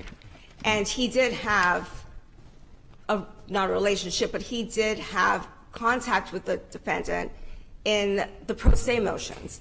Prior to Hawthorne being appointed, he had filed several pro se motions. And if you look at the record, they're intelligently written. He knows what he's asking for. This is not the ramblings of someone that's incompetent. In fact, prior to Hawthorne being appointed, he just wanted to go forward. He did a discovery motion. He did a motion for speedy trial. Counsel, can I kind of take you back a little bit broad? So essentially, I think what's being discussed, and I think what I understand the state is asking us to do is kind of what the chief has suggested. And our precedent has been, if the rule is violated, it's a pretty much automatic reversal. That is our precedent. That is what we've done based on the rule itself, which was created to guard a right. So that's one thing. The state is asking us to now look further and say, even if the rule is violated, we're going to look at the constitutional due process issue of, was this person's due process rights violated, and we're going to look at that objectively, right? Correct. That's what the state is asking us to do, which is not our precedent. You're asking us to say, even if the rule is violated, there's more that we can look at. There's more to look at. To clarify that point, are you asking us to establish that when this is a fundamental error analysis, there's no objection, there's no reminder to the court, there's no bringing this up, so we only bring in that we're ignoring the rule and looking to due process when there's fundamental error? Fundamental error. Or are you saying we look at that every time, even if the defense has said, Your Honor, you didn't follow the rule, we're objecting, there's been no competency finding, and the judge says, I find no reason to do that, we're not doing that, even though I thought I would in the past. So there's been an objection, we're no longer in fundamental error realm. Do we still look at that constitutional due process issue and ignore the rule? I'm not asking to ignore the rule. I think this is a very unusual situation in which the fundamental error should be applied to, where his due process rights violated. The state would say no.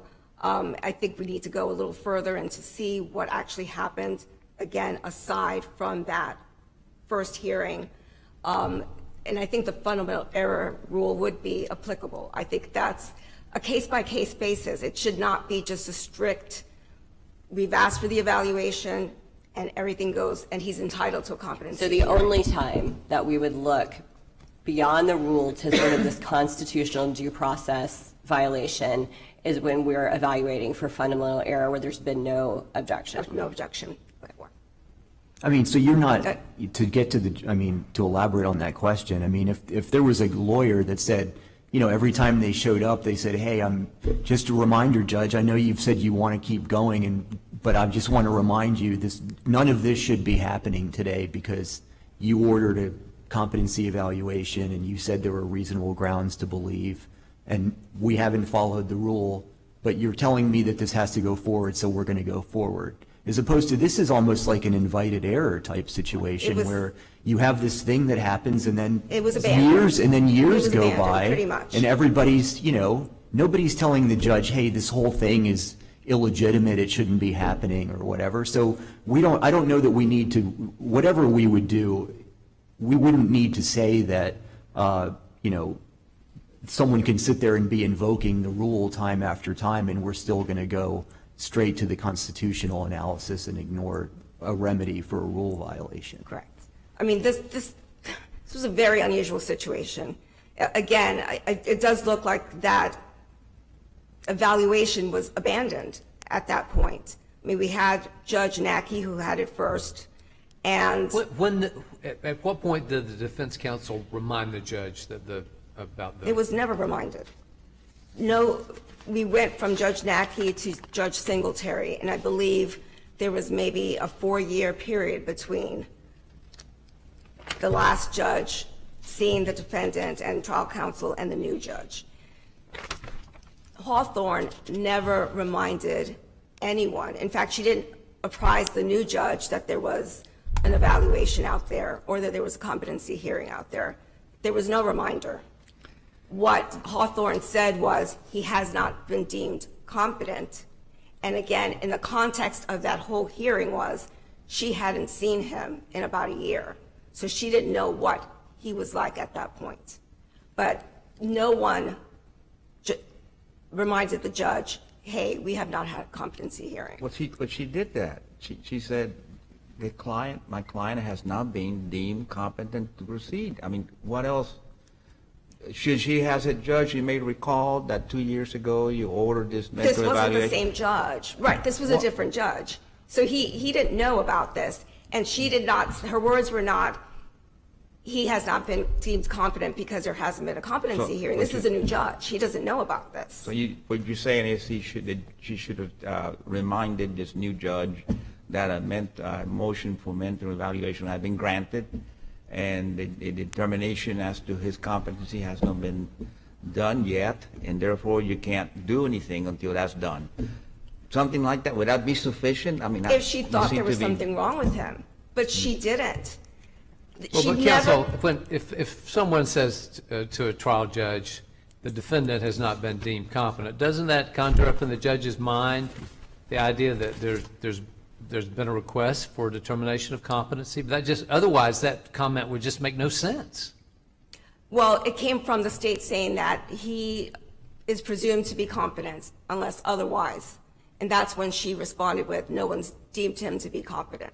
And yes, that is an unusual response to that. But again, up until this point, she's from 2018 to 2022 has never reminded anyone, hey, I think he needs to be evaluated. Hey, we never had the competency issue. Because there was nothing to bring up. There were no reasonable grounds for it. Again, there was never an instance where she said, I think there's something wrong with him. I think he needs to be evaluated. We haven't had this evaluation yet. We haven't had this competency hearing yet. She stood there, and we had the Ferretta hearing, we had the Kuhn hearing, we had the Nelson hearing, where he was able to answer all of these questions competently, intelligently. Again, just because she requested. So to close the loop on the analytical framework, I understand that you're making that the framework should be whether or not there's a fundamental error depends on whether there's due process violation. You want us to look at whether there's objective evidence in the record to determine that there was a doubt as to competency and to make that determination. Then how do we fit in within your analytical framework? Because again, you're asking for a new rule in a very unusual circumstance. So I want to make sure that the new rule that you're advocating for is not to save this one case with weird facts, right? That it fits within everything. So then how do we fit into that analytical framework this finding in an order from a judge? Do we say that order is not supported by the objective evidence? We're undermining the judge's finding? Do we say, it's obviously form and the judge wasn't thinking, so we're making that assumption? Do we say that's abandoned? How do we fit that into the framework? Well, to begin with the form itself, I think the fact that it was just a form letter where he checked, this is what you need to do. So now we're making a finding that this was a form, and the form order of the nature is dispositive of this kind of due process argument. There's nothing in that order, and he never articulated in the order what these reasonable grounds were. And if we're going to order a competency hearing just based on a vague assertion from the defense counsel, we need more than that if we're going to trigger due process rights, if we're going to trigger this entitlement to a competency hearing. There has to be more than just a form letter saying, I'm going to give you what you want. Because, that's going to be an abuse with defense counsel. I want an evaluation. That's going to toll the trial. That's going to create issues, again, as with this one where it was just completely abandoned at that point. But I mean, that's what our precedent has been. I mean, the exact thing. They use the form, and then everything is halted and we've said if you don't do what you're supposed to do, it goes back. Right. But in most of those issues, there are clear indicators in the record that the defendant was incompetent. In all of these cases that have gone back, the defense counsel has articulated why they wanted this competency hearing. It's either I can't talk to the defendant, he can't help me with this case because he doesn't know what's going on, he's bipolar, schizophrenic, I can't get him to concentrate. There's always been something in these cases in the record to indicate that, yes, there should have been a competency hearing. Yeah, I this mean, look, case has nothing in that. I mean, I think you have to concede the significance of the fact that the judge did this one thing. I don't know that it helps you to necessarily say that it was this kind of mindlessly done thing. You just take it for what it is. There were two more colloquies. We can look at the thing. It's what the judge said is just one data point among many, including the judge on two other times concluding that the person was competent to do more than just, I mean, what's the standard? It's you have to know the nature of the proceedings and help your lawyer, right? Correct. It seems like the only one that's possibly, based on the record that I've seen, in doubt is the ability to help the attorney. Obviously, this person knew exactly what was going on and what the proceedings were and everything. I mean, he was pro se for a while. He eventually had her back on as his attorney, basically because he couldn't get enough time in the law library. But he proceeded pro se for quite a while, and there were actual motions to suppress hearings in which he questioned these officers, and he knew what questions to ask. You know, he knew the law, that it was a warrantless search, that they shouldn't have been in there. He conducted suppression hearings on his own. You know, he was capable. When did that happen in relationship to when the judge entered the order determining the competency determination should be made? The order was done in the very beginning. That was like the first time he had actually met with the defendant. So that was the first hearing with her. A few weeks later, we have another hearing, or another few months later.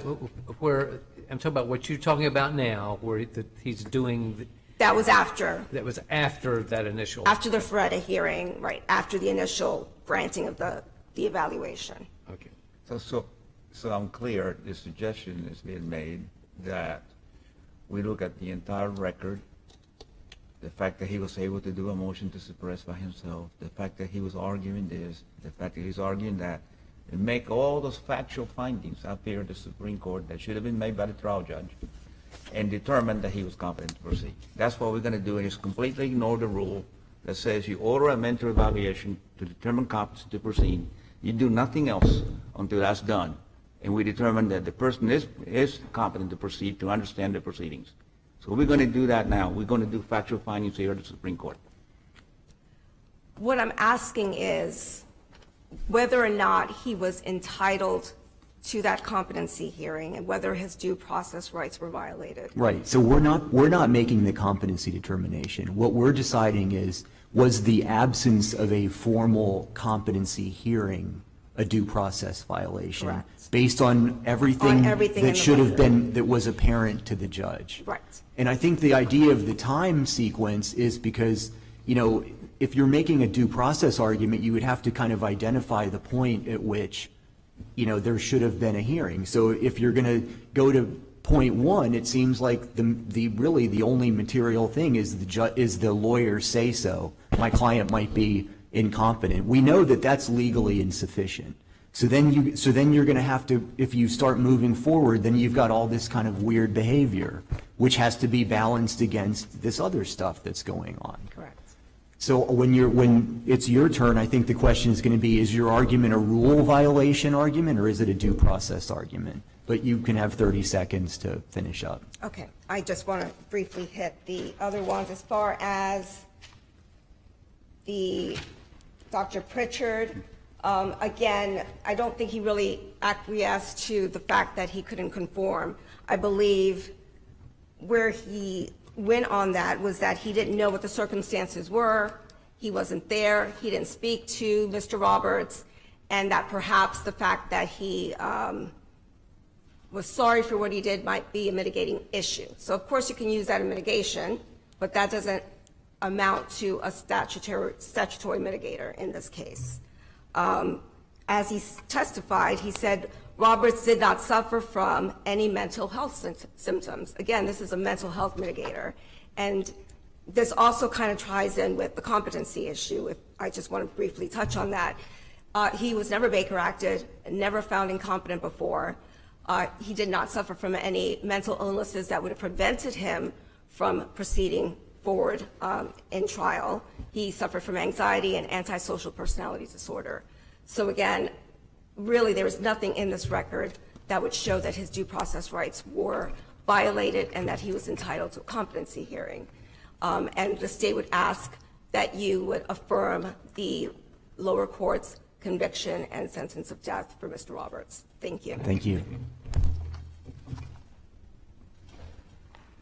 In answer to the factual question, when counsel reminded the judge that a competency determination had not been made, that was January 4th, 2022. It was the first time the case reconvened after the COVID break. But Judge Singletary was on board before the COVID break. I believe it was still the first judge, Judge Nackey, who did the Ferretta finding. But I know that Judge Singletary was familiar with the case before the COVID break. In answer to the question from the Chief Justice, my position is it's not useful to distinguish the rule from the rule analysis from the constitutional analysis, because the rule was designed to effectuate a constitutional right, because confidentiality and privilege questions very much arise. If the judge is telling you that everybody here is the Antichrist, you may or may not want to disclose that on the record. How did you characterize point one in your, this is your first argument in your brief, right? Yes. What was the heading? How did you characterize the argument?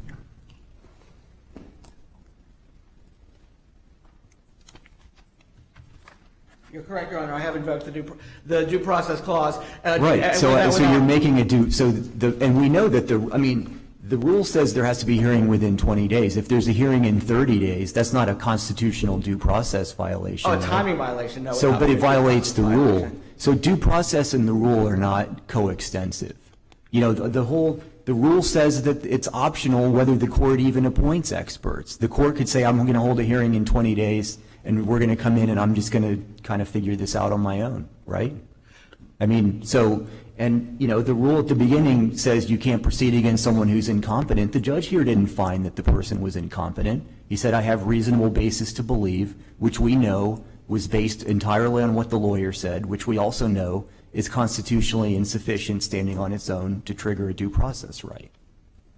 Correct. And I just think it would make the analysis much more clear to the circuit courts and much more clear going forward if you agreed with the DCA's, you know, no hearing, it goes back, just pure and simple. I would like to rely on the Alexander case from the 3rd DCA that's cited in the reply brief, which holds that there can be no implied competency findings. It's a fact-based analysis. It's a multi-fact-based analysis. The court shouldn't be looking, the opinion of the 3rd DCA, I submit, is correct in that it says that the court shouldn't be looking to go behind the question whether he should have had an evaluation. He just should have had he should have had the hearing. He had to have the hearing, and since he didn't, our position is that it's got to go back. Right, and I'm not trying to be a jerk about this, but just so that we can get our heads around the waiver thing, do you say in your brief that the violation of this rule, that A, that the rule was violated, and B, that the remedy per se has to be either non-protonc, remand, or reversal?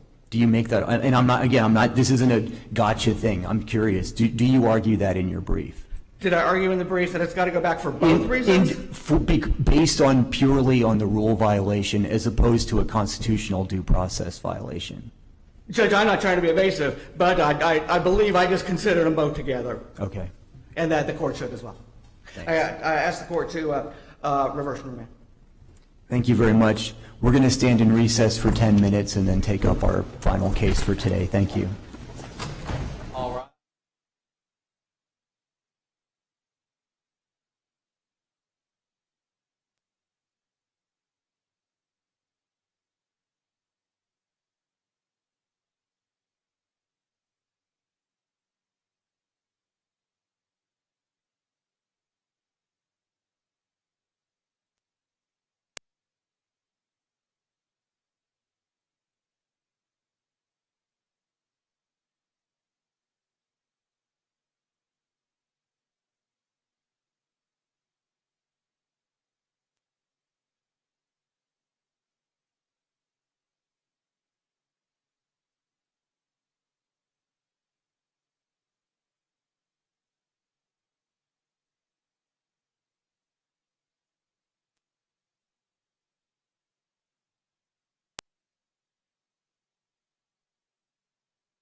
Florida Supreme Court is back in session. Please be seated.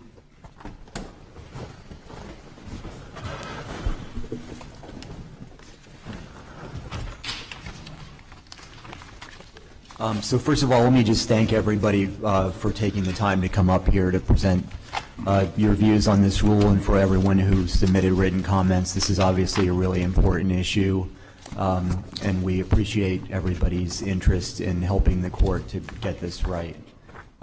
So we will now hear from you on case number 22-1123, in re amendments to Florida Rule of Criminal Procedure 3.191 and Florida Rule of Appellate Procedure 9.140.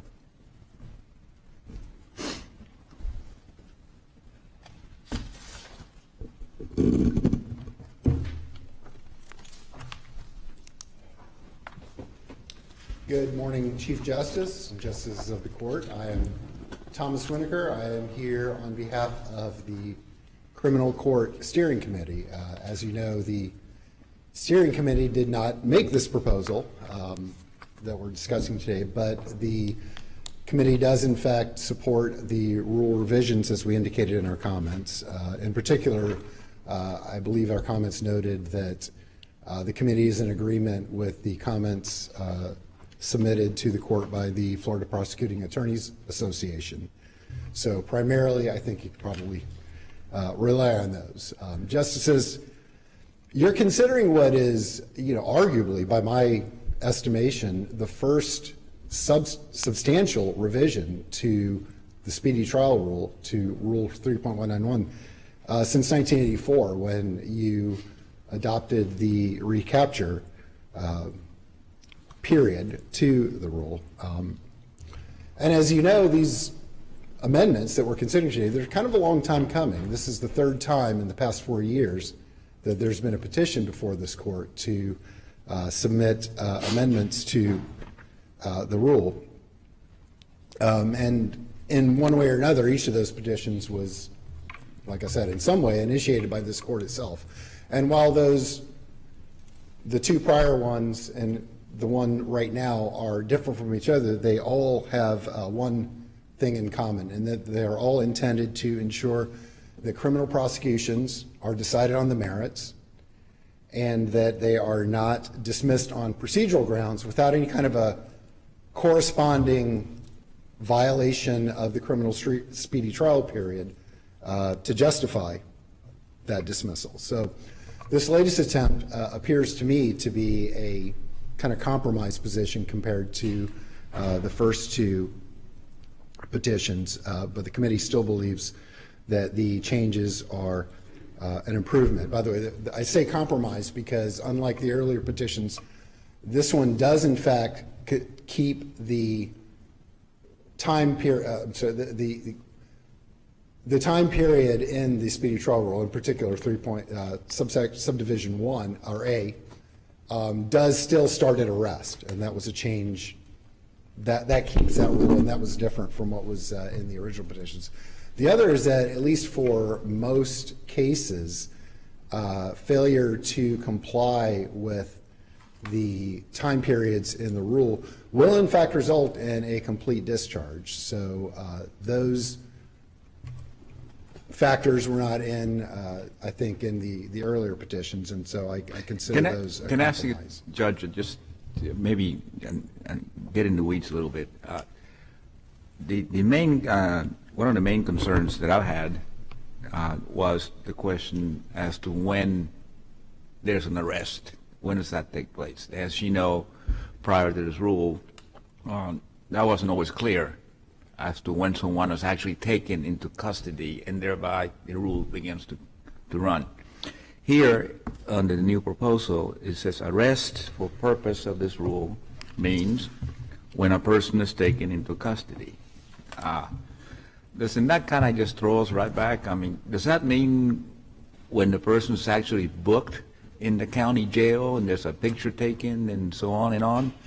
Or what does it mean? When the police officer brings you in and handcuffs you and tells you you're under arrest? When does that, and I'm not being critical, I just want to make sure we're not going to have to build a ton of case law on this and start over again with this issue. What do you think? What does it mean? I think you probably would not, simply because I think that prior to the Davis case, which is the one that motivated this particular change, and now, arrest is pretty much going to be considered the same. I believe that what the Davis case said is, look, arrest has been defined by this court in Melton, and we should be using that definition for arrest for the purposes of the speedy trial rules. So in that particular case, I believe this court found that it did not constitute an arrest because it didn't have the 4 indicia of arrest indicated in Melton. Primarily, though, I don't think that it would make a lot of difference whether it does. I know during our discussions about this, and perhaps Justice Gurriel, who was a former federal prosecutor, someone mentioned that in federal court, and I'm not sure about this, an arrest for speedy trial purposes starts when the person's booked, brought into custody, and actually formally booked in custody. Well, I'm not going to speak for the federal system, and I'm not going to say something that Justice Curiel will say that I'm wrong about, but I can say that he's used to correcting me all the time. Exactly. I can only imagine. So, my understanding, though, of the federal system is that it's far more common in the state system for you to be charged before you are arrested, booked, given first appearance, whatever the procedure is. That's one reason why the Federal Speedy Trial Act, while it has some useful points that we can use for our own rule, it has a lot different system than we have in that respect, that it starts at charging document, which I think is why when they say charge or arrest, which is when the speedy trial time starts, it's generally going to be charge. If you say charge or arrest in Florida, meaning the earlier one, it's almost always going to be arrest. So in answer to your question, I don't think that it requires a first appearance in order to invoke arrest as the rule is currently composed. Well, connected with that, now the Attorney General, as I understand it, is proposing that we change that and go to beginning the speedy trial without demand clock upon the filing of a formal charging document. Does the committee have a position on whether that's a bad idea or a good idea? Well, I'd have to say if the committee had a position, it would be in favor of it, in as much as the 2019 petition that was submitted by this committee did in fact contain. I mean, the committee hadn't changed its mind since then. Not as far as I know. Okay. I think they would still be in favor of that. My understanding is that what it did is it put a obligation on the state to file an information. It changed Rule 3134, which put an additional obligation on the state to file an information within a certain amount of time, which was meant to alleviate any excessive time between arrest and a charging document. But yes, the committee did in fact submit a proposal to this court to begin the time period during at the time of charge. Yes. Judge, what data, if any, did the committee receive about the number of actual dispositions on speedy trial grounds? Do we have anything before us about what the folks on the other side call evidence of, a solution in search of a problem? It would seem to me that rather than sort of relying on gut, it might be helpful to know how many times the record shows that there have been speedy trial-driven dismissals by the state. And yet I don't think I see a ton of that in what we have before us. Yeah. Can you speak to that? No, I can't speak to that because the same question has occurred to me, has occurred to members of my committee. It's a very, very important question, and I don't actually have an answer to that. I will say that I agree with you that there is a thread in the comments that this is a solution in search of a problem.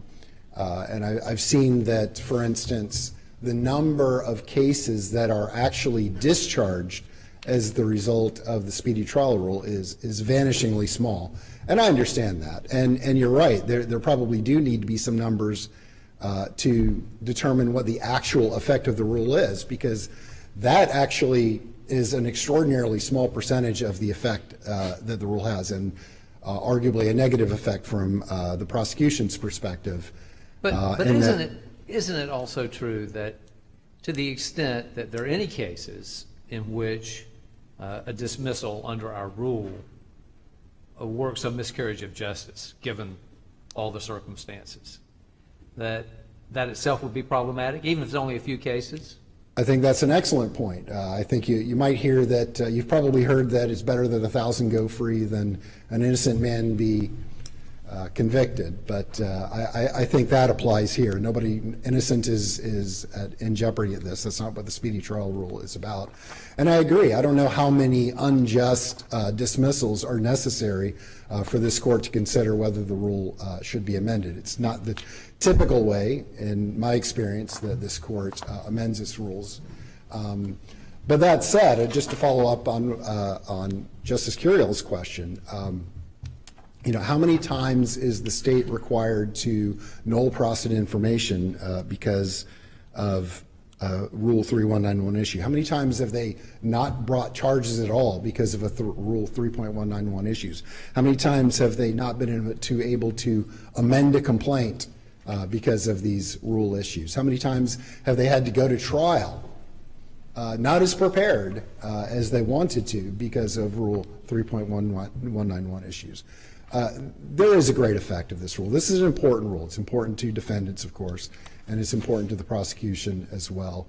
And you're right. I don't know of any place that those numbers have been counted up, those questions I've asked. But I will say that the problem is much, much greater than the number of cases that have been dismissed. The prosecutors understand. They know the speedy trial rule. They're not going to intentionally violate it and then have a judge discharge the case for them. Typically, when they do that, it's because there's some kind of an issue. When I started practicing law and I was a prosecutor, back in those days, we didn't have, the speedy trial rule didn't have that 2-minute warning that we have now. 180 days, if you didn't try within 100 days, you were discharged forever. That's how it went. And I can tell you, I was in the system for 7 years. I was a prosecutor, not in the system. I got to watch my words. Not justice involved. But I never heard of a case being discharged on speedy trial grounds. Even in those days where, it was just a drop-dead deadline. Mm-hmm. It just never happened. And in most instances, there's a waiver. There's no way even defense counsels, in most cases, can be possibly prepared to go. And there's a motion for continuance. In this homicide case, you just heard the one we had here. That was 2 years before he went to trial. So in most cases, there's a waiver of speedy trial. It's never really been an issue. And like you said, I think this is, a problem and a solution looking for a problem. Judge, can I ask you a question about the 2019 position, which I don't recall, but essentially related to adopting this idea that speedy trial runs from charging document instead of from arrest. And you mentioned that to kind of add to that, there would be another rule that required it to be filed within a certain number of days after arrest. Is that correct? That changed to... That's my recollection, yes. What is the remedy there? So, for instance, if the state does not file the document within whatever time period, what is the remedy? I don't actually remember. I can tell you that it certainly was not dismissal of the charge. But essentially, my recollection is that if the defendant brought such a motion, then there had been arrest but no charge. The state would have to demonstrate why they had not filed a charge, typically, possibly that there's investigation pending or something like that. But as far as what the remedy was in case the state had not filed an information, I don't know, other than saying it certainly was not to discharge the defendant for failing. Sounds like that would be a very complicated rule. Well, yeah, I think you're right, and I wish I had a better answer for you that I could remember exactly how it worked out. But even without that, the problem with starting at arrest is this idea that the constitutional right to a speedy trial sort of kicks in as soon as you're arrested. And I've seen that many times. I've seen U.S. Supreme Court cases where they've talked about that. The only thing I would say about that is that if you look at those cases, I'm looking at United States versus McDonald, which was cited in some of the comments before the court here today. Says the speedy trial guarantee is designed to minimize the possibility of lengthy incarceration prior to trial, to reduce the lesser but nevertheless substantial impairment of liberty imposed on an accused while released on bail, and to shorten the disruption of life caused by arrest and the presence of unresolved criminal charges. Well, there's three reasons. The first two is that you've been incarcerated. I think you can go back to 1791, and I think that was their primary concern with speedy trial, is people rotting in jail while they're awaiting trial, but also deprivations of liberty when they're on bail. And then sure, just the generalized anxiety of having the charges hanging over your head. The issue I have with that is that I know of no case, particularly the U.S. Supreme Court, and certainly not this court, have said that arrest alone, just the mere fact that at some point a police officer put cuffs on a defendant, that alone invokes the constitutional right to speedy trial. It does, in fact, talk about disruption of life and whatnot. But arrest itself doesn't necessarily invoke the purposes of the speedy trial rule. Well, particularly also when we have the additional procedural rules for release if there's been no charges filed, et cetera. That's exactly right, Your Honor. When I believe that particularly when they're incarcerated, the state's only got so much, certain amount of time to file an information. I'm sure one of the many people who you'll be hearing from will be eager to correct me if I've got any of the detail of that. Can I ask you quickly about the remedy in the case of dismissal without prejudice for homicide and manslaughter? It seems that that's policy justification behind that is severity of crime rather than complexity of bringing those cases to trial, and why we would single out those crimes as opposed to people who've made the point, sexual offenses and what have you. Justice, as I said earlier, this result that is before you today is a compromise, and there were certainly a lot of people who you'll hear from who say that it should be the same. You want to call it dismissal with prejudice, you want to call it discharge, that it should be that way for every case. And there are others who believe that it should be without prejudice simply because you're butting into the creating a substantive right if you make it without prejudice. With prejudice, excuse me. And so the compromise was to say that in a homicide case that it's an easy line to draw, and those are the cases where the chances of injustice are somewhat greater in as much as you have a deceased victim of the crime. And I think that's the primary reason they did that. It does not actually affect the constitutional speedy trial right to do it that way, and that was a clear limitation on that particular rule. I see I'm into the other people's time now, so I'll save Thank you very much. any remainder for rebuttal. Thank you.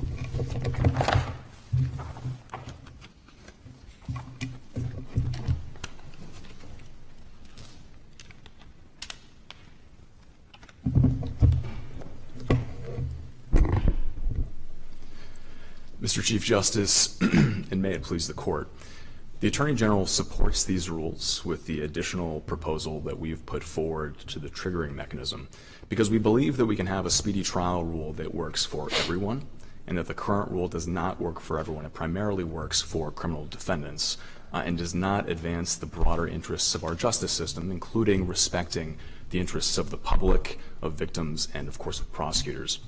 I'd like to start my remarks this morning by observing that the reason that we have the rule to begin with in its current iteration is because in 1971, the legislature adopted subsection 2 of 918.015, and it asked the court to adopt a rule of procedure to implement the constitutional and statutory right of speedy trial so that it could be realized.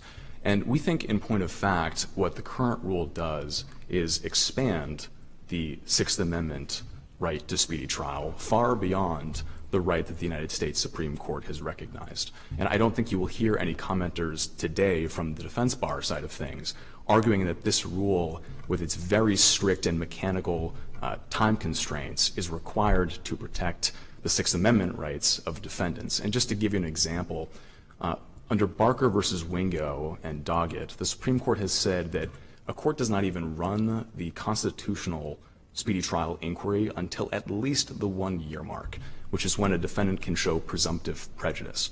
But that alone is not enough. You still have to do the inquiry, and we've cited for the court many cases where delays even of years, 5, 6 years sometimes, depending on the circumstances and the complexity of the case, will not warrant a dismissal under the Sixth Amendment. But I mean, isn't the norm, though, federal law, states' laws, I mean, isn't it the norm that at all speedy trial rules are significantly more protective than what the constitutional standard is?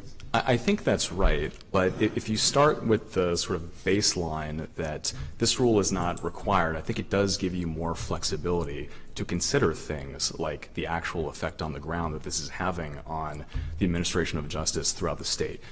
Now, Justice Currill asked a question about the statistics and what those look like. And unfortunately, I also don't have a clear answer to give you about the number of discharges, but I agree with the judge that that statistic doesn't tell the whole story, because there are so many cases that are dismissed for other reasons because the recapture window has started, like null process, where the prosecution doesn't think they can get their witnesses together. But one other additional point I'd like to add to that inquiry is the effect that this has on plea bargaining. Because from our conversations with prosecutors throughout the state, what often will happen is that once the notice of expiration is filed and that very short 10-day recapture window hits, the defense has remarkable leverage in plea negotiations. And we do not think that it serves the interests of justice for prosecutors to be faced with a choice between, on the one hand, getting nothing because the 10 days will run and then there will be a forever discharge, and on the other hand, giving an artificially low plea offer just to try to get something out of the case to serve the interests of justice. So I think you have to account for that as well. So what are the biggest problems with the status quo, and what is the rule, in your opinion, what does the rule do well to fix those? So we think that the biggest fixes you can make are our proposal to change the triggering mechanism by running the date from the date of the formal charge. And I'm going to get into some of the advantages of that as well, but to fully answer the question, we think that the 30-day period for recapture is a really important change because, and there are articles out there that do, and case law that does a great job of cataloging some of the abuses that we've seen. If you change the period from 10 days, realistically very difficult to bring a case to trial in that time or to do it effectively, to 30 days, that is a much more reasonable recapture window that impairs no rights, right, because 30 days will still guarantee a speedy trial. So can we just take the existing rule and scratch out arrest and write in charge and scratch out 10 and write in 30 and be done? I mean, would the world be a significantly better place if we did that? Well, but isn't the trouble with that? Look, so 3161 in federal land, and by my count, the 7 states that have adopted the federal system, doesn't completely dispense, right, with the idea of arrest being relevant, and as opposed to indictment or information. And there's a constitutional rationale behind that. Both an arrest and an indictment are supported by probable cause. So the speedy trial clock, one other way of phrasing this constitutionally, begins to run from one of 2 different determinations of probable cause. The arresting officer's determination that there's probable cause to support an arrest, and a grand jury determination that there's probable cause to support an indictment. And both are relevant in different ways. And the way the federal rule splits it is on the basis essentially of a demand, which is why at an arraignment, a federal arraignment, you demand speedy trial as a matter of course. So I guess to add on to the Chief's question, wouldn't we have to preserve in the rule some notion that from either of these two potential starting points, we would still have a speedy trial deadline that would accommodate the fact that you have these two different probable cause determinations? Well, so in large part, the concern is addressed by Rule 3.134 with its timing mechanisms for when charges must be brought. Because by the 40th day, the rule is very clear, there must be a release on recognizance, and now you've solved much of the prejudice to a defendant. But that's only if someone's in custody. So that's Correct. true. That's true, Justice Grosshans. But I think the other part of the equation is that we have a statute of limitations.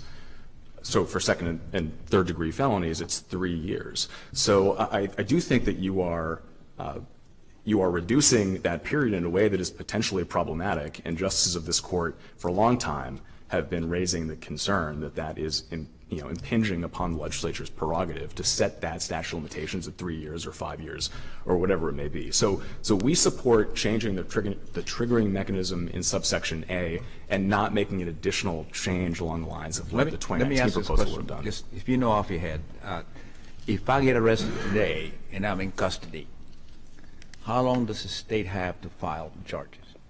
Well, the outer limit, it's 40 days. So I can be in custody for 40 days before speedy trial will begin to run under your proposal. So that's the outer limit, but 21 days would trigger your adversarial preliminary hearing where you get to offer evidence that there's no probable cause. And then really at 30 days is when things start really rolling. I have the adversarial hearing and the judge finds there's probable cause, so I'm still in custody and speedy trial still not running until you file the charges. Well, I do think it's useful to point out, Justice Labarga, that there's always the constitutional backstop of the Sixth Amendment. And so if there's a constitutional problem, well outside the confines of this rule, someone can move for a dismissal. It's just much more difficult because the constitutional protection is so much less protective than our He's worried about the 11 months that have to go by between.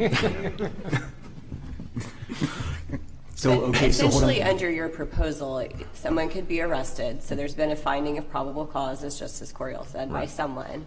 They could be arrested.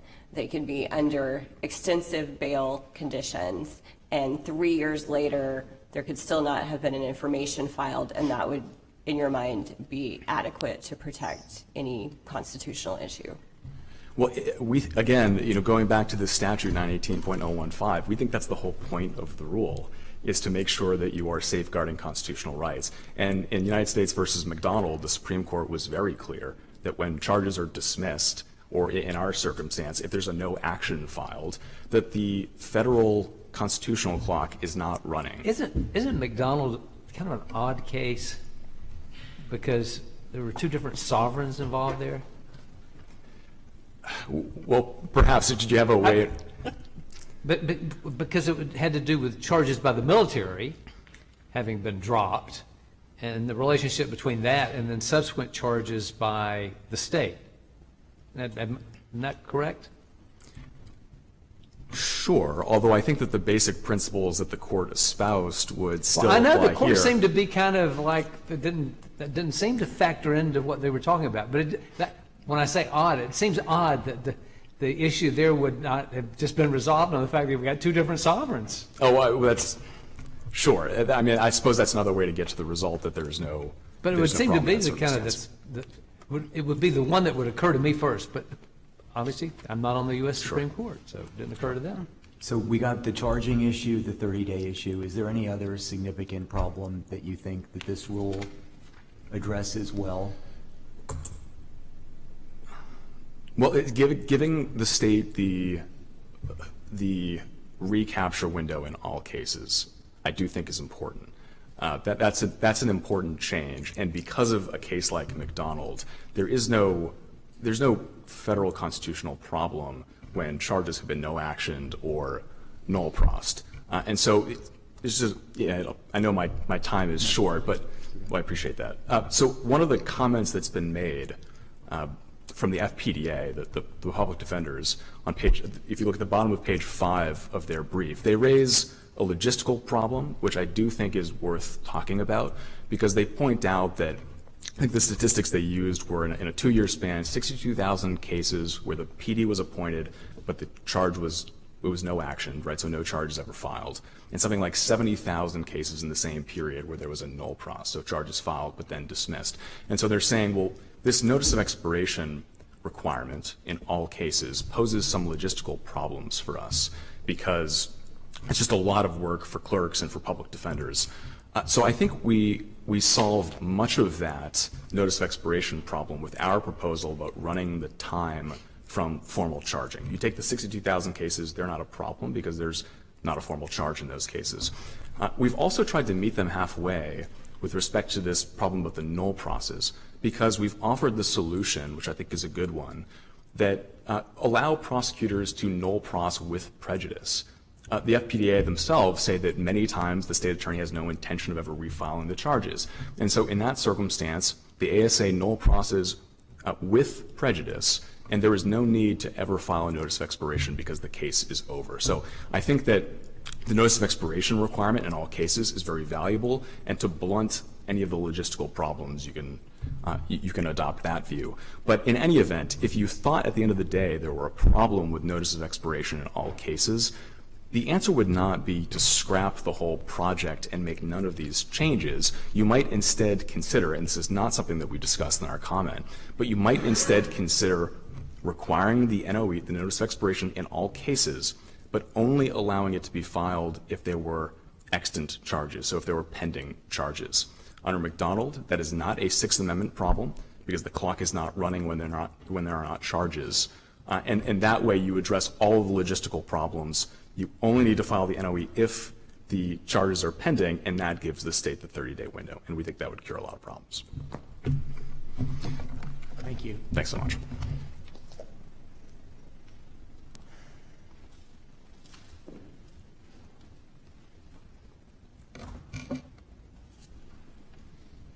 Good morning, Chief Justice and members of the court. May it please the court. My name is Amira Fox. I am the state attorney for the 20th Judicial Circuit, which is Southwest Florida, Hendry Glade, Charlotte, Lee, and Collier counties. And I appear in front of you today on behalf of the Florida Prosecuting Attorneys Association, myself and the other officers of last year's association. The officers have changed since then, but we submitted the brief to you in support of changing the current speedy trial rule, which we believe results in numerous injustices across the state. I was also a member of the work group, which was formed along with my colleague, State Attorney Larry Bassford. We were the 2 state attorney members of the work group that was formed to discuss what would be a better way to deal with this speedy trial rule so that so many injustices don't come out of the current rule. The work group position, which resulted in the amendments that you have in front of you now, was a compromise. We as prosecutors went into the work group arguing very strongly for a speedy trial rule which starts at the time the charging document is filed. The reason we argued very strongly for that is that each one of us as state attorneys, as we met and talked about this when myself and State Attorney Bassford were on the committee, could point to examples of terrible injustices occurring because of arrest starting the speedy trial running. I'll tell you the example from my jurisdiction. We had a drive-by shooting in the city of Fort Myers. A 5-year-old who was sitting inside of his home was hit by one of the bullets and he died. The police made an arrest based on an eyewitness who said, I saw that happen and here's who did it. Speedy trial started to run. Very unfortunately, that eyewitness, this had to do with rival gang members shooting at each other. She was affiliated with one of the gangs. She recanted. And guess what happened? Speedy trial continued to run. We did not have enough evidence at that time to proceed without that eyewitness. And obviously that eyewitness became unreliable and certainly could not be used to form a basis for a murder conviction. The case was discharged due to speedy trial. Well, was it discharged due to speedy trial, or was it discharged due to the recant of your central witness? I'm not sure that. Help me understand how that works. Yes, Your Honor. So the speedy trial was obviously running because the arrest had taken place, and we scrambled that entire time period, the 175 days, to try to develop some other evidence besides this eyewitness. So I think you could say, well, if she hadn't done that, then the state wouldn't have lost that case. But what really happened was a procedural rule took over what would have given us, under the statute of limitations, far more time after that arrest if the speedy trial rule was triggered by when we decided we had enough to file. Right now it's dependent on what law enforcement decides. Law enforcement decides when to arrest. Doesn't the state attorney, I was a state attorney, not elected one, assistant state attorney, and in cases of the magnitude that you just described, typically there is a conversation between law enforcement and the state attorney's office, and there's advice from the state attorney's office as to when and not to make that arrest. Well, and Justice LaVarga, I think we're very lucky in our circuit that law enforcement does consult with us. And we hope that every time there's a case like this, they will call us and discuss whether there's enough. The problem is that law enforcement is separate than us. They are their own electeds, the sheriffs. The police chiefs are appointed by their city councils. They have a whole different pressure on them, which is, you better get this person off the street before they hurt somebody else. So even when we're saying, please don't start speedy trial running yet, we're not ready, we want more, they're saying our duty as a law enforcement officer and to our public is to keep the community safe, and we're going to make the arrest. Yes. Is it your position or the position of your group that there should be any sort of restriction on the time frame for charging? So if someone's arrested, is it just the statute of limitations that dictates how long you have to charge, or should there be an additional rule? So to answer your question, we don't think there should be an additional rule. There are already existing protections. The defendant could make a motion for dismissal based on constitutional, speedy trial, due process, and we think the statute of limitations is what the legislature put into place to say, you have this amount of time to try this case. And certainly in cases involving death, they've chosen to put in, you have an unlimited amount of time to try this case. We address the concern of the defendant sitting in jail the whole time because the defendant has to be released at the outside time of 40 days if we haven't filed a charge. Well, if that's the legislature's position, then why would they have asked us to create a speedy trial rule? Well, I think the legislature did ask for a speedy trial rule to be created, and our position is that the speedy trial rule is far too restrictive, and it results in these terrible injustices. And I'd want to say the other things, and you asked Mr. D'Souza this, what else is so important in this? We agree with his position that the 30 days is imperative. We have small rural counties in our circuits, I have 2 of them, where we can't get juries in that amount of time. We can't wrangle the witnesses together in a lot of cases in 10 days. So 30 days is a huge change. I realize your time is up, but if the chief will let me, I'll go. But we're talking about what the legislature's done and all this being done under the umbrella of that statute. Well, now, ordinarily, one branch of government cannot delegate its fundamental authority to another branch of government. So ordinarily, the legislature cannot delegate to this court substantive lawmaking authority. Isn't that correct? Yes, Your Honor. And so to the extent that this rule goes beyond what would be necessary to establish a framework for ensuring the protection of the constitutional rights, haven't we gone over into a substantive territory, substantive lawmaking territory that is problematic? Your Honor, our position is that you have.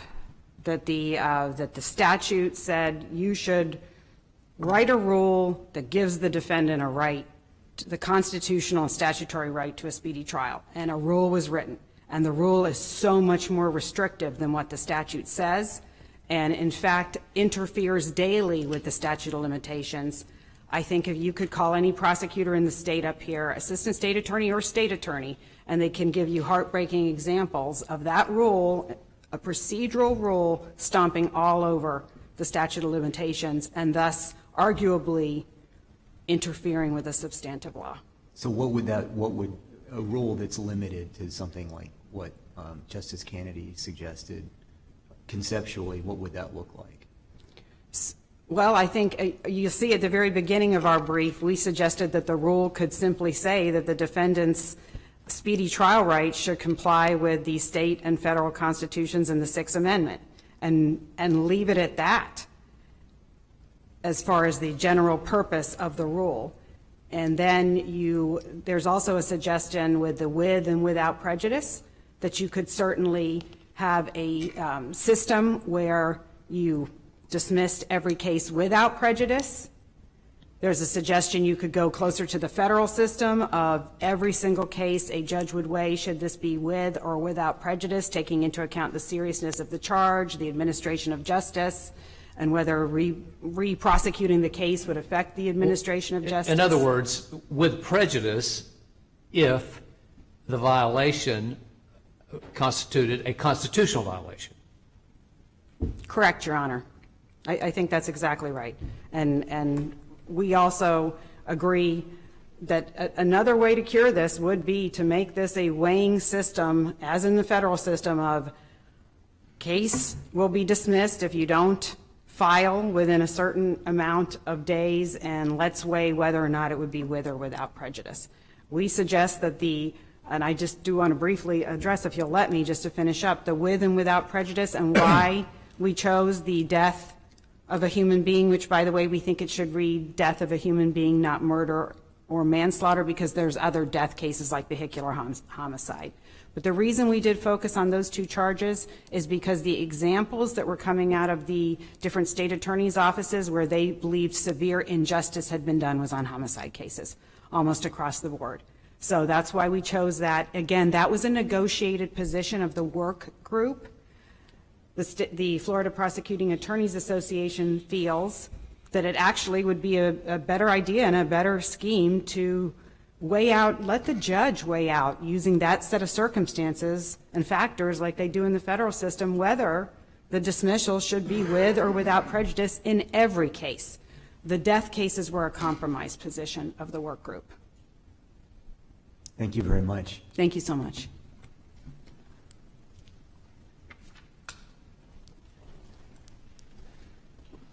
Good morning. May it please the Court. Susan Rothstein-Joachim on behalf of the Appellate Court Rules Committee. By a vote of 39-0 with one abstention, the committee had no objection to the substance of the proposed amendments to Rule 9.140. Our comment was narrowly drafted by design, and we think fairly straightforward. So unless the Court has questions about it, I would instead like to use my time to update the Court on a matter that the committee thinks may be relevant to the amendments under consideration today. Since filing our comment in November of last year, the committee has been considering whether the denial of defendant's motion for stand your ground immunity should be reviewable by interlocutory appeal rather than prohibition. In connection with that request for amendment, the committee has been considering additional proposed amendments to Rule 9.140, setting forth a procedure for these previously non-existent grounds for interlocutory appeal.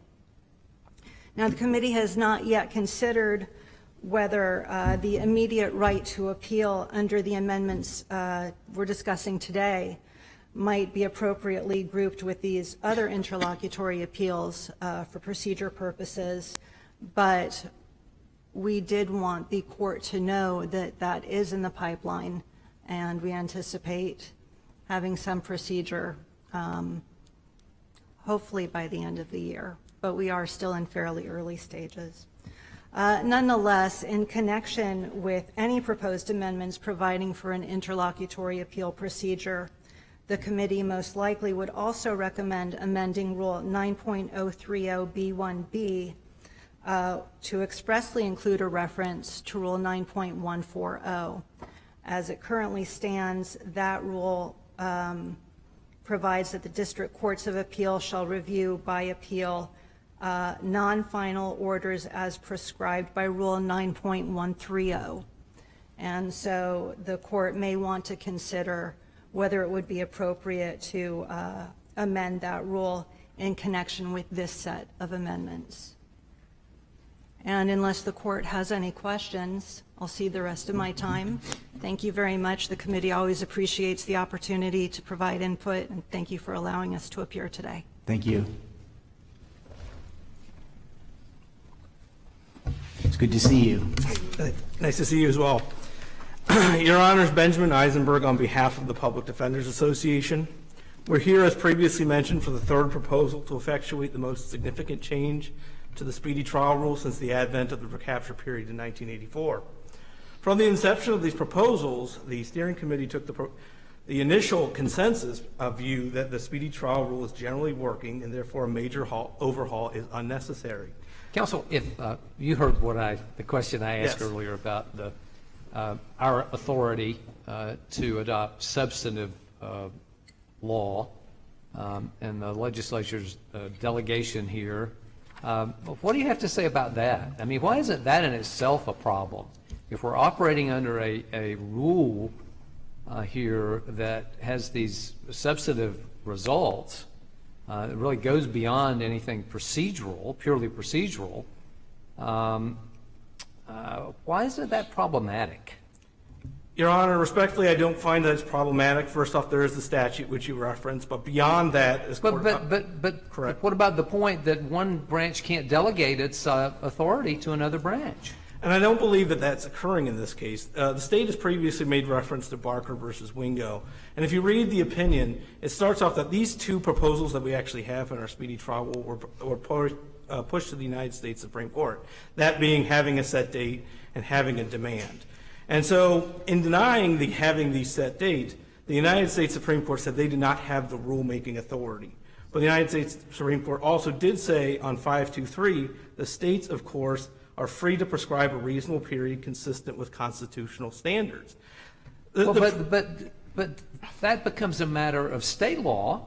Who gets to do it? Now, if the legislature wanted to as a matter of substantive law, establish something more protective than the Constitution requires, they're certainly free to do it. But that's not what's happened here. They've kind of punted that to us. Well, except that this court all the way back in 1971 and well, I know we've done it. Right. I don't. Obviously, we're here because of that. But I'm still struggling to understand why that's not at least potentially problematic. And I don't view it as problematic because, as this court held in State Ex Rel. Maines versus Baker, the rules merely provide the procedures by which the constitutional right to a speedy trial is enforced. But there's in the no state. question. Right. There's no question. If you look at our case law, there are going to be people who are discharged forever under the operation of these rules, discharged forever, who did not have their constitutional speedy trial right violated. Isn't that correct? Who would have lost if they brought a constitutional speedy trial correct, challenge. Except that, as this court has said, this provides the procedures through which the constitutional speedy right is enforced in the state. The problem is that, as the court recognized in Barker versus Wingo, the only real remedy for a speedy trial violation is dismissal. It's not like a situation, for example, where someone has the right to a jury trial and they haven't gotten a correct amount, or have gotten a non-jury trial. In that case, you get a new trial, but you can't rewind the clock when there's been a speedy trial violation. But in any event, in the proposals that have been put to us, we're not. The suggestions are basically to get rid of. Yes, Your Honor. How does that argument coexist with the existence of a recapture period? I mean, you concede you're not arguing for the elimination of recapture, are you? No, Your Honor. Okay. So, I mean, that seems to me to be a fairly important concession for the following reason. The speedy trial right is different from the statute of limitations in one fundamental way. The statute of limitations is about whether conduct is too old to be charged. A speedy trial violation, by contrast, is about whether charges have been pending too long. Two fundamentally different inquiries. The existence of the recapture period reconciles these two things from my perspective, and I'd like your view on this, because I don't think it is true that the only remedy for a speedy trial violation is dismissal, which is what you just said. Sometimes our rule says that the appropriate remedy is recapture under certain circumstances when there's been an appropriate showing. So help me understand your argument, or maybe you want to recede from the argument, that the only remedy for a speedy trial violation is dismissal. Well, the recapture period is then the last opportunity for the state. So once it goes to the recapture period and the state has still not brought the defendant to trial, that's when there's been the speedy trial violation under the rule that requires dismissal. And so that would be my position, is that this court has held that once a speedy trial period has run, it doesn't necessarily mean that there's been a speedy trial violation that then requires the notice of expiration, of which then the recapture period is invoked. I will note that I do think that the capture period is inappropriate in the context that we have here, which is that really what the bulk of the proposals do is to remove what they call the automatic discharge rule, which we've seen in cases such as State versus AG, Gendon, Williams, and most recently in Born-Sunyaga. And the reason I say it's inappropriate is because it's not a self-executing rule. And so the issue there is that there was a case I cited in my comment, State versus Navarra. There the state had filed the charging document on the 175th day. And so the state was in compliance, and even though the defendant was not ready to go to trial, at that point the defendant was unavailable. But when there's not even a charging document, it puts the defense, and puts anyone, in an incredible bind, because by filing the notice of expiration, you are wanting to implicate the procedures of this rule and say that I am ready to go to trial. But how can one say that they're ready to go to trial when they don't even have the charge? Well, the Attorney General has a solution to that, right? They have a solution that's unsatisfactory, which then goes back to, because the Solicitor General, well, first off, let me begin by, we've had several comments before this, none of which have been able to identify, although as Justice Curiel said, maybe they have a gut feeling that this is going to happen, but they haven't been able to identify that this is a pervasive issue. That's why, for example, in 1984, the court determined that after this rule was implemented in 1971, a recapture period was necessary. But here, there are not recurring issues that have been identified. Now, I just want to point out, like State versus AG, for example, that was one where the victim was comatose, but this court indicated that the defense could have moved for an extension of speedy trial based on exceptional circumstances. In Born-Sunyaga, that was one where all the state had to do was execute diligence. But to go back to before with the recapture period in these circumstances, as I was saying in State versus Navarra, that was the case where the state filed their information on the 175th day. The defendant filed his notice of expiration, and this court held that he was unavailable because he was not ready. If you file a notice of expiration in the case where there's not even charges, there's no chance that anyone will be ready. And then it doesn't even create a timeline of which the state needs to file a charging document within the recapture period. And so you might have a court that's holding a hearing on a closed case, or one where there's never been information, and setting a case for trial within a 38-day time period where nobody knows what the charges are going to be, because it very much is the case that people can be arrested on one charge and ultimately be prosecuted on a different charge. Could you address the issue, though, the suggestion to make the trigger the charging rather than the arrest? I mean, it seems like, A, that you get more certainty as to what just in terms of just implementation, and I think you also would have a rule that more closely aligns with the right that's at issue. But I mean, I know you're against that, so I'd like to hear what your thoughts are. And first off, I mean, that's not the proposal that's been proposed to us, but in any event, I think that the current rules provide a lot of certainty. They provide exact dates, especially now that this court in Davis has established what it means to be arrested under subsection D of this rule. We have a lot of certainty of, okay, someone's been arrested. We know exactly when to charge, exactly when they need to be set to trial. Whereas we've already talked about, and I know Justice Grosshans and others have discussed the problems with someone's taken into custody almost indefinitely, and even when they are on the 40th day potentially released, they still have the pending prosecution. And we've also talked about McDougall. There's a certain emphasis that's placed on when someone is formally arrested. They should be able to execute their right, and there should be deadlines. I would also note that, once again, nobody has pointed to that there's a pervasive problem, but in doing so, we've really taken a sledgehammer to a set of, to a very small subset of cases. Doesn't if it runs from charging document, though, doesn't that also alleviate some of your concerns when it comes to, the filing of the expiration in ghost cases and some of those kind of administrable issues? Wouldn't it clear up some of that? I don't believe so, because I think it would create a tremendous backlog in the court system. I think right now the clock starts when someone has been introduced into the criminal justice system. And so I think one of the things we saw during the COVID pandemic, when the speedy trial rules were largely relaxed, is that cases are going to languish, and there's going to be so much less. Well, but that was because there was never during that period there was not the threat of jury trials, which we know is what concentrates the mind to move people to plea agreements. Isn't that correct? As part of it, but also with the speedy trial rule, it's not just the actual speedy trial itself. It's the threat of the speedy trial that creates the incentive for people to act, that creates the incentive for the state to take action. But the idea of cases piling up, there's no case until it's charged, right? I mean, really, there's an arrest, but so what would pile up were people who were arrested, so problems maybe for the jail or probation, whoever's monitoring bail, but it doesn't really create a huge backlog of cases, correct? Well, it would in the circumstances that if the backlog is really, yes, there would be the circumstances of sometimes the case is open, they do have to have the hearing then of 3.134, and then eventually under the proposal you'll have to file the notice of expiration once that time has run. And so it will create a backlog of cases also to the degree that now we are allowing the state. One of the things that was really prescient about the original the original rules is that they included subsection O, which said that the state cannot use the null process, and essentially that was extended also to no actions and when the state has taken no action at all. And then to use that to not get around the system. And that's what we're talking about with languishing cases. The speedy trial rule. In connection with that, what do you say about McDonald, the Supreme Court decision in McDonald?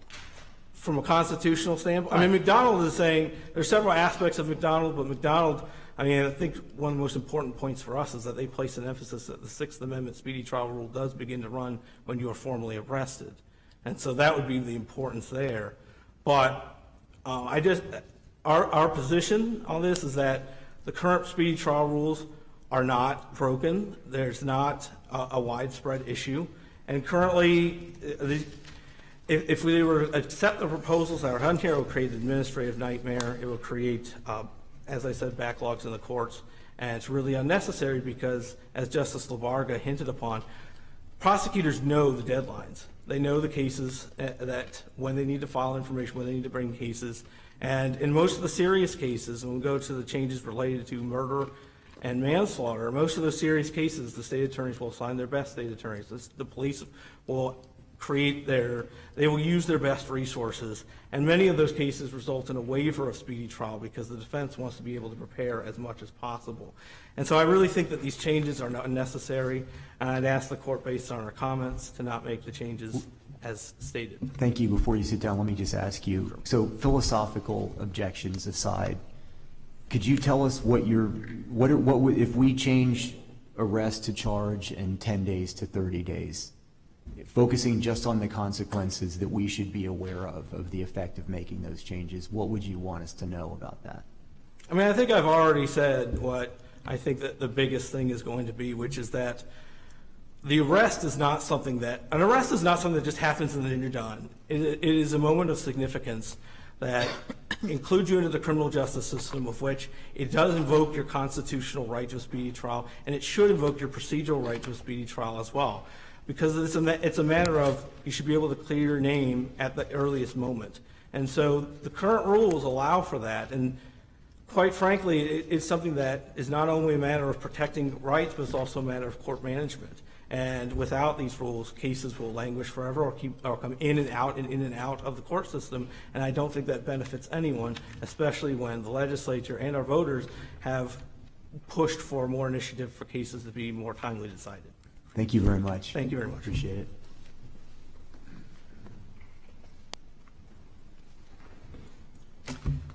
Mr. Chief Justice and Justices, my name is Jason Cromie. I'm here on behalf of the Criminal Procedure Rules Committee.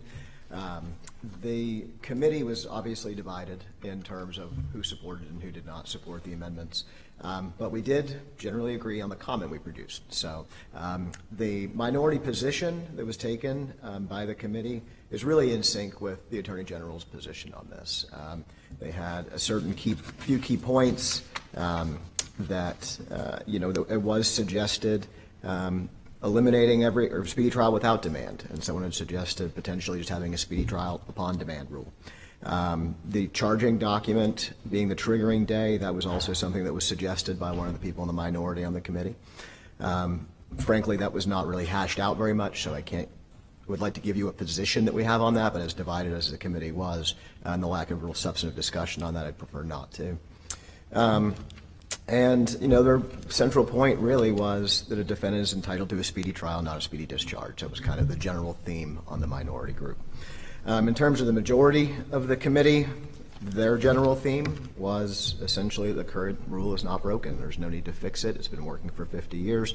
People know how to use it. Judges, prosecutors, clerks, defense lawyers, everyone knows how it runs. And it does not cause general problems in our day-to-day operations as kind of being suggested here. Some of the concerns that we had in the majority were the position a defense lawyer is put into whenever the state does not file a charge or null process a case, and we have to then determine whether or not we're going to file that notice of expiration, right? I mean, that's a difficult decision for an attorney to make, and there's concerns that would run us into sort of ethical issues and quandaries, right? I don't know what the charges are. I have an arrest report, that's it, because there's been no arraignment, no discovery obligations have been triggered. The state doesn't have to give us any information. So I've just got my client and an arrest report, and I'm supposed to tell them, hey, I think we should go to a judge and say, we're ready to try this case. So in terms of, being able to make this rule work in the future, if it was from the charging date, and that concern, again, is alleviated. It would be, and I mean, that potentially could fix that. That's very correct, and I'm sure some people on the committee would like that change to be made. The state system is much more reactive than the federal system would be. I think that was discussed earlier, that in most federal cases, the charges or the case will commence by indictment, and that's how it goes. We watch TV. I mean, I don't do federal work. I don't know that the data, do we have the data? I don't know whether the data supports that claim. Yeah. Those are commonly understood tropes about the federal system. Yeah. But I question whether the majority of federal arrests aren't reactive, actually. And it could be, my next sentence was going to be, but I don't practice federal law, so I don't know. But that was a concern that we did have. And then also the idea about if we have to file that recap or the notice of expiration on a case where there is no charges to guarantee we're still keeping our speedy trial rights intact for our client, there has to be a calendar call within 5 days, right? There has to be a hearing. So I'm going to file my pleading. We're going to come to court. The judge is going to have to make a ruling. The state's got to put on evidence about whether or not an exception exists in this case where they haven't charged yet. And we need to get a trial date or not get a trial date, whatever happens. And then subsequently, I've got to submit an order or a motion, right, to discharge the case. And the judge has to sign the order. So it's creating this entire process that exists in cases that are closed. And again, it's one that it causes concern. Can I ask you about sub E, the addition of based on actively pending charges in other counties? Yeah, so that one, you're talking about like the concern we had about whether speedy trial keeps running? Right. Okay, right. So the concern there, I'll give an example of where I practice up in the First Circuit. Counties are all right next to each other. I can have a client who commits a handful of car burglaries in Escambia County, and then that same day he was doing the same thing 10 miles away in Santa Rosa County, right? Client's probably going to DOC, maybe, I don't know, but I've got 2 counties, 2 cases, 2 felony charges pending in both. It's not uncommon to get an order signed by the judge to transport from County 1 to County 2 to resolve that case over there. But if I've done that, have I now sacrificed my right to speedy trial in the other county? Because I was technically outside of the jurisdiction, right? I mean, there was an order signed. I was transported over there. I was there for 3 or 4 days. But under the current proposal, I am now considered to be unavailable for purposes of speedy trial. So that was a concern that we had. What's the intent there, right? Was that the intent behind the rule as written, or the amendment as written? So does that address the issue there? And I'm out of time, so I will. Is there anything else that you want to say? No, not really. It's a little tricky when we're on like 50-50 basically on how we feel about it. So Okay, thank you very much. We appreciate it. Good morning. Morning. Mr. Chief Justice, Justices, my name is Warren Lindsay. I'm here on behalf of the criminal law section of the Florida Bar. The criminal law section is sort of unique in that we are composed of judges, prosecutors, defense lawyers, as well as law professors. So we try to take a balanced approach. And we have over 2,300 members. I was also a member of Justice Lawson's work group. And the work group never took an actual final position on anything.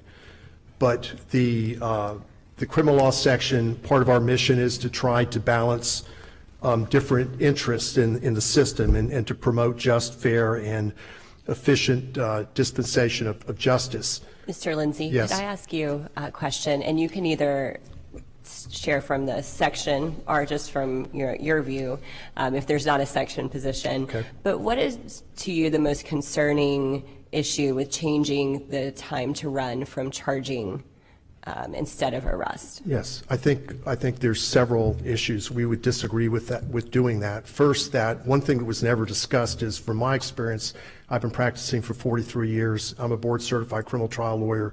Is many times there's a charge where the person is not arrested until sometimes in the future. That's never been discussed today. But it's not a large percentage, but there's many cases where the state investigates a case, decides to bring in information, and the information stays out there and just floats around for a while. And I've had many cases where a defendant was not arrested for months and months after an information had been filed where they were not originally arrested.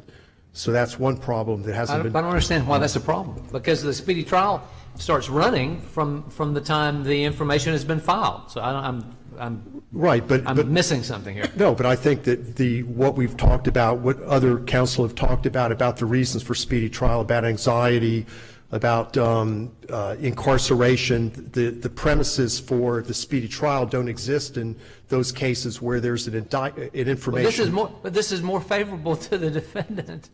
It seems like in the circumstances you're describing, it seems like it's more favorable to the defendant.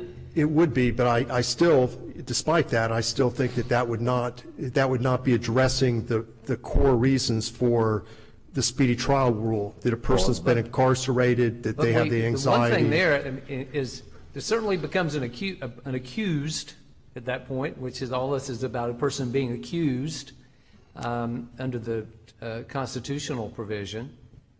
But I'm sorry. No, I understand the course. You're right. It is against the defense position, but I think again, and I guess I'm not being articulate, I don't think that the core reasons for speedy trial are the things that were brought up by the first counsel that talked about.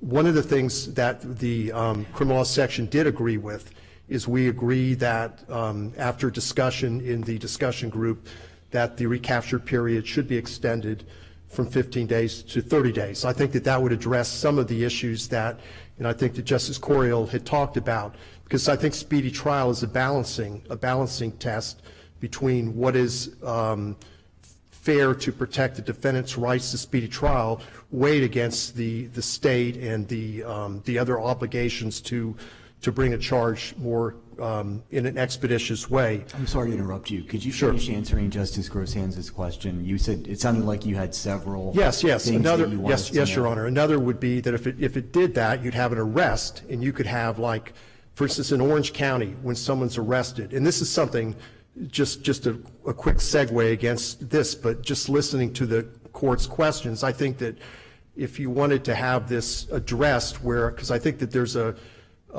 perception that cases are being lost in the system, which is resulting in discharges or whatever, which I don't think is correct. But you could have like a status hearing after a person is arrested, create a rule that requires there to be a status hearing after 60 days to alert all the parties of the existence of the case. For instance, in Seminole County, they do that. But in Orange County, if a person gets arrested, there is no subsequent date set unless and until the charges are filed. I think, Justice Grosham, I think you were a prosecutor in Orange County, and so but that's not it's not uniform throughout the state. But in answer to your question, Justice, the other thing would be you would have a person arrested, and then they could be charged a year later or something like that, and it would just be an unworkable situation. So I think that you should keep it at the time of the arrest and not change it from that. But we do believe that many of the issues would be addressed in the work group, for instance, Amir Fox and Larry Bassford, who's the state attorney in the 12th Circuit, brought up that one of the issues was getting jurors together in small rural counties. And so for that reason, we agreed to the extension, or that we thought it was fair to extend the recapture period to 30 days. But otherwise, addressing what Justice Coriel said, we all have stories, and what Justice Kennedy said about even one miscarriage of justice is a negative thing. No one can disagree with that, but there's going to be outlier cases. Well, counsel, and again, I'm going over time here, but could you address the question I've raised a couple of times here about our authority? And when we have promulgated a rule which is discharging people forever when that's not constitutionally required, why am I wrong in having some sense that might not be our proper role to be carrying out? Essentially, if the legislature wants to give them greater protection than the Constitution requires, that's fine, and the legislature could do it. But that's not for us to do. It's not for us to create substantive rules of law that go beyond what the Constitution is, because otherwise we're exercising the legislative power to adopt substantive law. What am I missing? Well, Justice, I agree with the arguments that, in response to that question, that were made by counsel for the Public Defenders Association. I think that the legislative enactment empowered the court to provide procedural. But that's a delegation of legislative power to us. If we're understanding it this way, if they're just empowering us to set a framework to protect the constitutional right, that's one thing.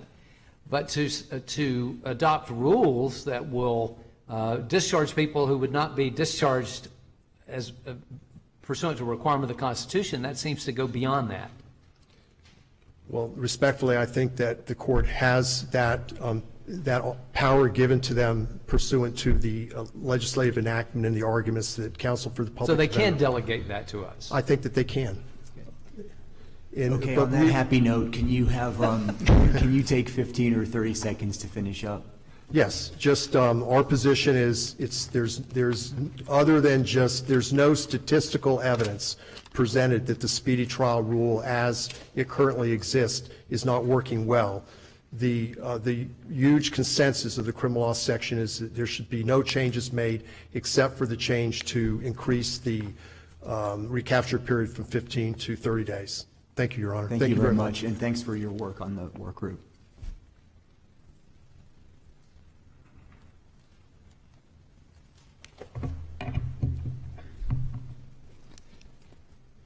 Mr. Chief Justice, Justices, may it please the Court. My name is Jude Facciadomo.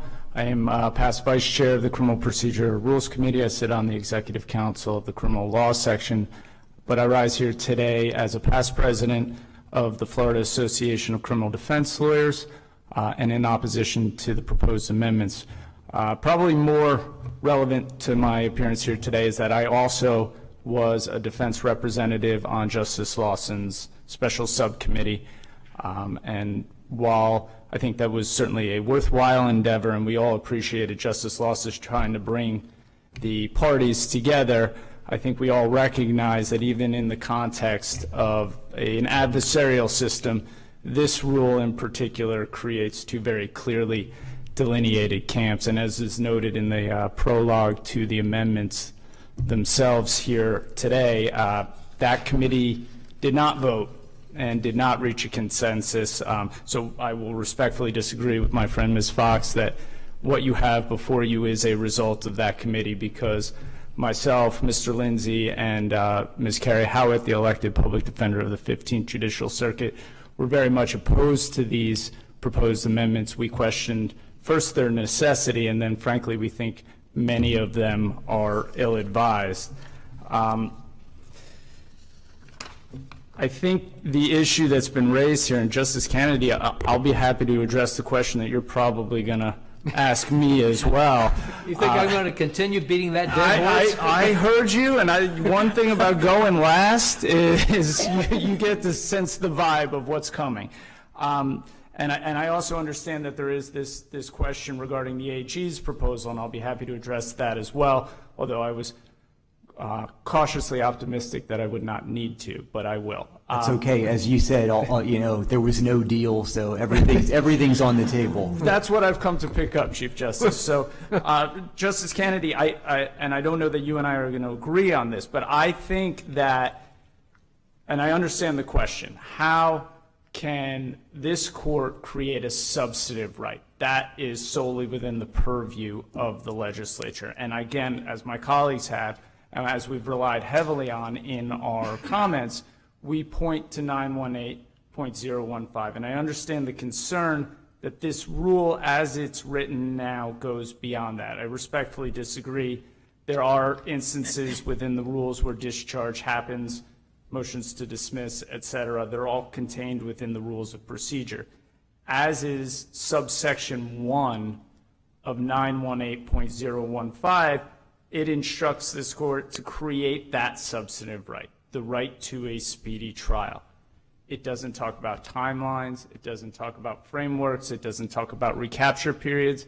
It leaves that all to your honors. So that's why we believe the rule as written is not only constitutional, but functions well. And I'll point to Justice Curiel's question, and I think our colleagues here have conceded this point, that there is not this lengthy list of grave injustices that are occurring. We have some anecdotal evidence, and similarly on our side, as opponents of this rule, I'm sure we could offer anecdotal evidence of innocent people held to answer for charges well beyond a speedy trial issue. I think if there were this pile of cases where significant injustices were taking place within the comments in front of your honors, you'd have stacks of Excel spreadsheets citing case number, defendant, victim, and what ended up happening as far as a discharge, and that does not exist. So that speaks to the theme that I think your honors probably saw in the rather robust comments to this rule. It's obviously struck a nerve, but it's been said before, and I'm going to repeat it, that this is a solution in search of a problem. More colloquially, if it ain't broke, don't fix it.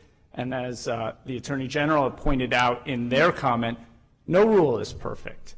We wish they were. We do the best we can, or you do. I don't do anything. You promulgate the rules as best we can. And there's going to be a push and a pull. And as my colleague, Mr. Lindsay, pointed out, the idea here is to strike a balance. No rule is perfect, but frankly, I think for an issue as complex as this, and that calls to attention so many potential rights and potentials for abuses, this works about as perfectly as it can. And I'm sorry to interrupt you. Could you get specific, though? I mean, everybody I know is making good faith arguments and giving us the value of their experience and everything, but could you be as specific as possible and tell us what are the consequences that you want us to be aware of if we change the triggering date to charge rather than arrest? So let me speak to that, Mr. Chief Justice, and I appreciate it. First, I'm going to address what I consider to be a practical issue. So standing here as a representative of the Florida Association of Criminal Defense Lawyers, my defense of this rule is first and foremost that this protects defendants' rights. Putting that aside, let's acknowledge the reality that this rule creates a framework. When I sat on criminal procedure rules in 2018 and the proposal first came up, the loudest voice in objection was from the judges. And the reason is that this creates a framework. And one of the judges on the committee said something that kind of stuck with me, which is if you give a lawyer time, he or she will take it. And by starting the clock at charging document, you are ostensibly making the speedy trial rule the statute of limitations. Now let's talk about that for a second, because one thing that hasn't been addressed here today is that Florida does not require the state to impanel a grand jury to charge. That means that every citizen within the state of Florida is subject to any law enforcement walking the streets, often subjective determination of probable cause to make an arrest, and they are then, if we adopt the proposal of the Attorney General, subject to that prosecution for the extent of the statute of limitations. And to Justice Labarga's point, even though there is the potential remedy of being released from custody, it's naive of us to suggest that just being out of jail is a relief from the specter of that prosecution. And let's keep in mind that 40 days, especially for indigent defendants, is a lifetime. You can lose housing, you can lose employment, you can lose custody of your children, simply because you can be released from jail. But they're not going to have a trial within that period anyway, not within 40 days. Understandable, but at least there's been a determination by the state attorney's office that this is a case worthwhile prosecuting.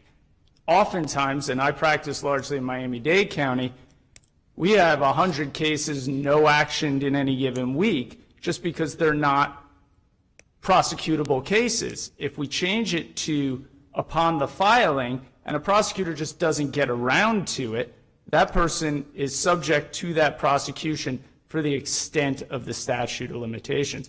So I think that's a very real problem. I also think it would potentially be unconstitutional because by making the speedy trial clock begin at the charging document, we are making the statute of limitations the speedy trial window, which I think would subvert the intent of 918.015, which is creating a more substantive speedy trial right. I've heard more substantive than what? Than the due process consideration under the Sixth Amendment. Well, what the statute says is that we shall, by rule of court, provide procedures through which the right to a speedy trial, as guaranteed by our state speedy trial provision, shall be realized. So it's all hinged on that. But we've never said that there's a difference between our constitutional speedy trial provision under the Florida Constitution than under the speedy trial provision under the U.S. Constitution. Isn't that correct? Well, I think we have. So Article 1 said through the rule. You're walking into the trap. I just did, didn't I, Chief Tell us Justice? some of the other consequences that you want us to know about. Of starting the clock at because really, I mean, the huge benefit to us of this whole thing is that we do things and we do our best to know what effect they're going to have in the world. The philosophical stuff, we can handle that. Right. How is this going to be some huge disaster for the system or whatever? Or a huge improvement. That's what we need to know. So when a person accused of a crime or arrested for a crime, it generates a court case, right? So here we are contending with a backlog of cases from the COVID-19 pandemic, lamenting how we need to get back in front of that wave. And now we're going to potentially enact a rule, I certainly hope we don't, which gives the prosecuting authorities, which, by the way, let's acknowledge that that's a vast authority solely within the executive branch, requiring a 2-page document and a signature to file a charge.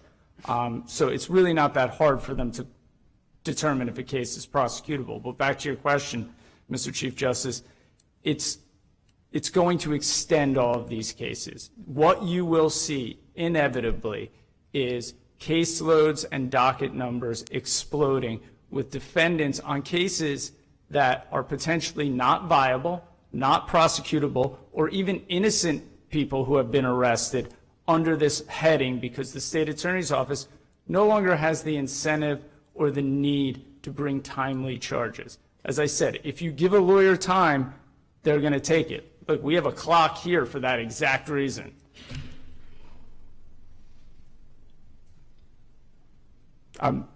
You can have it. We've been. Well, I'm getting an I am F in running out clock of management today. But go ahead. Sorry, Your Honor. I am running out of time, so I'd like to close by pointing out again that I don't believe there's this Armageddon of injustice where these serious cases are being discharged on speedy trial violations.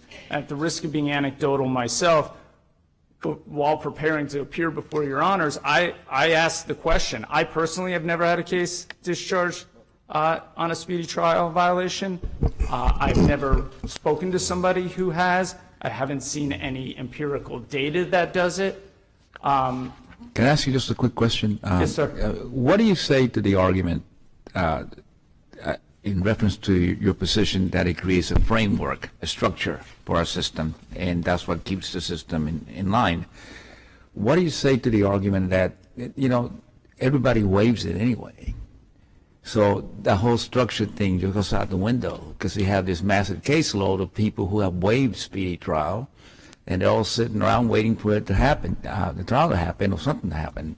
So in response to that, Justice Labarga, yes, that's an accurate statement that it's generally waived, but it is the defendant's right to waive. And again, my point here, I think the overarching point here is that this rule is not a punishment to the prosecutors so much as a protection for the defendants. But it's those cases where it's brought up by the court. In Miami-Dade County, we have it printed on our calendar when the speedy trial ends, and it is one of the first things the judge brings up on a case that hasn't had it waived.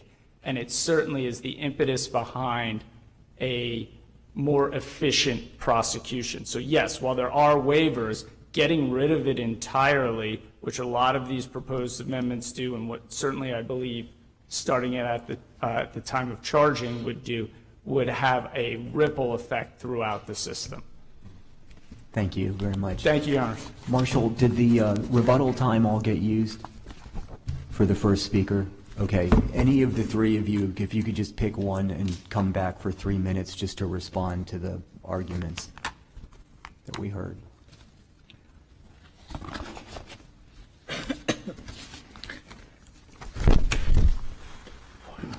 Thank you, Mr. Chief Justice. I just have a couple of points I wanted to make in response to some of the other arguments. First of all, Justice Kennedy, just to continue beating the dead horse, I think you raised an excellent point regarding improper delegation on that statute to the extent that it asks this court to take some of its substantive duties for itself. I'm not sure they could do that. They could enact a statute which says that the state must try everybody within 175 days of arrest or they will have been discharged.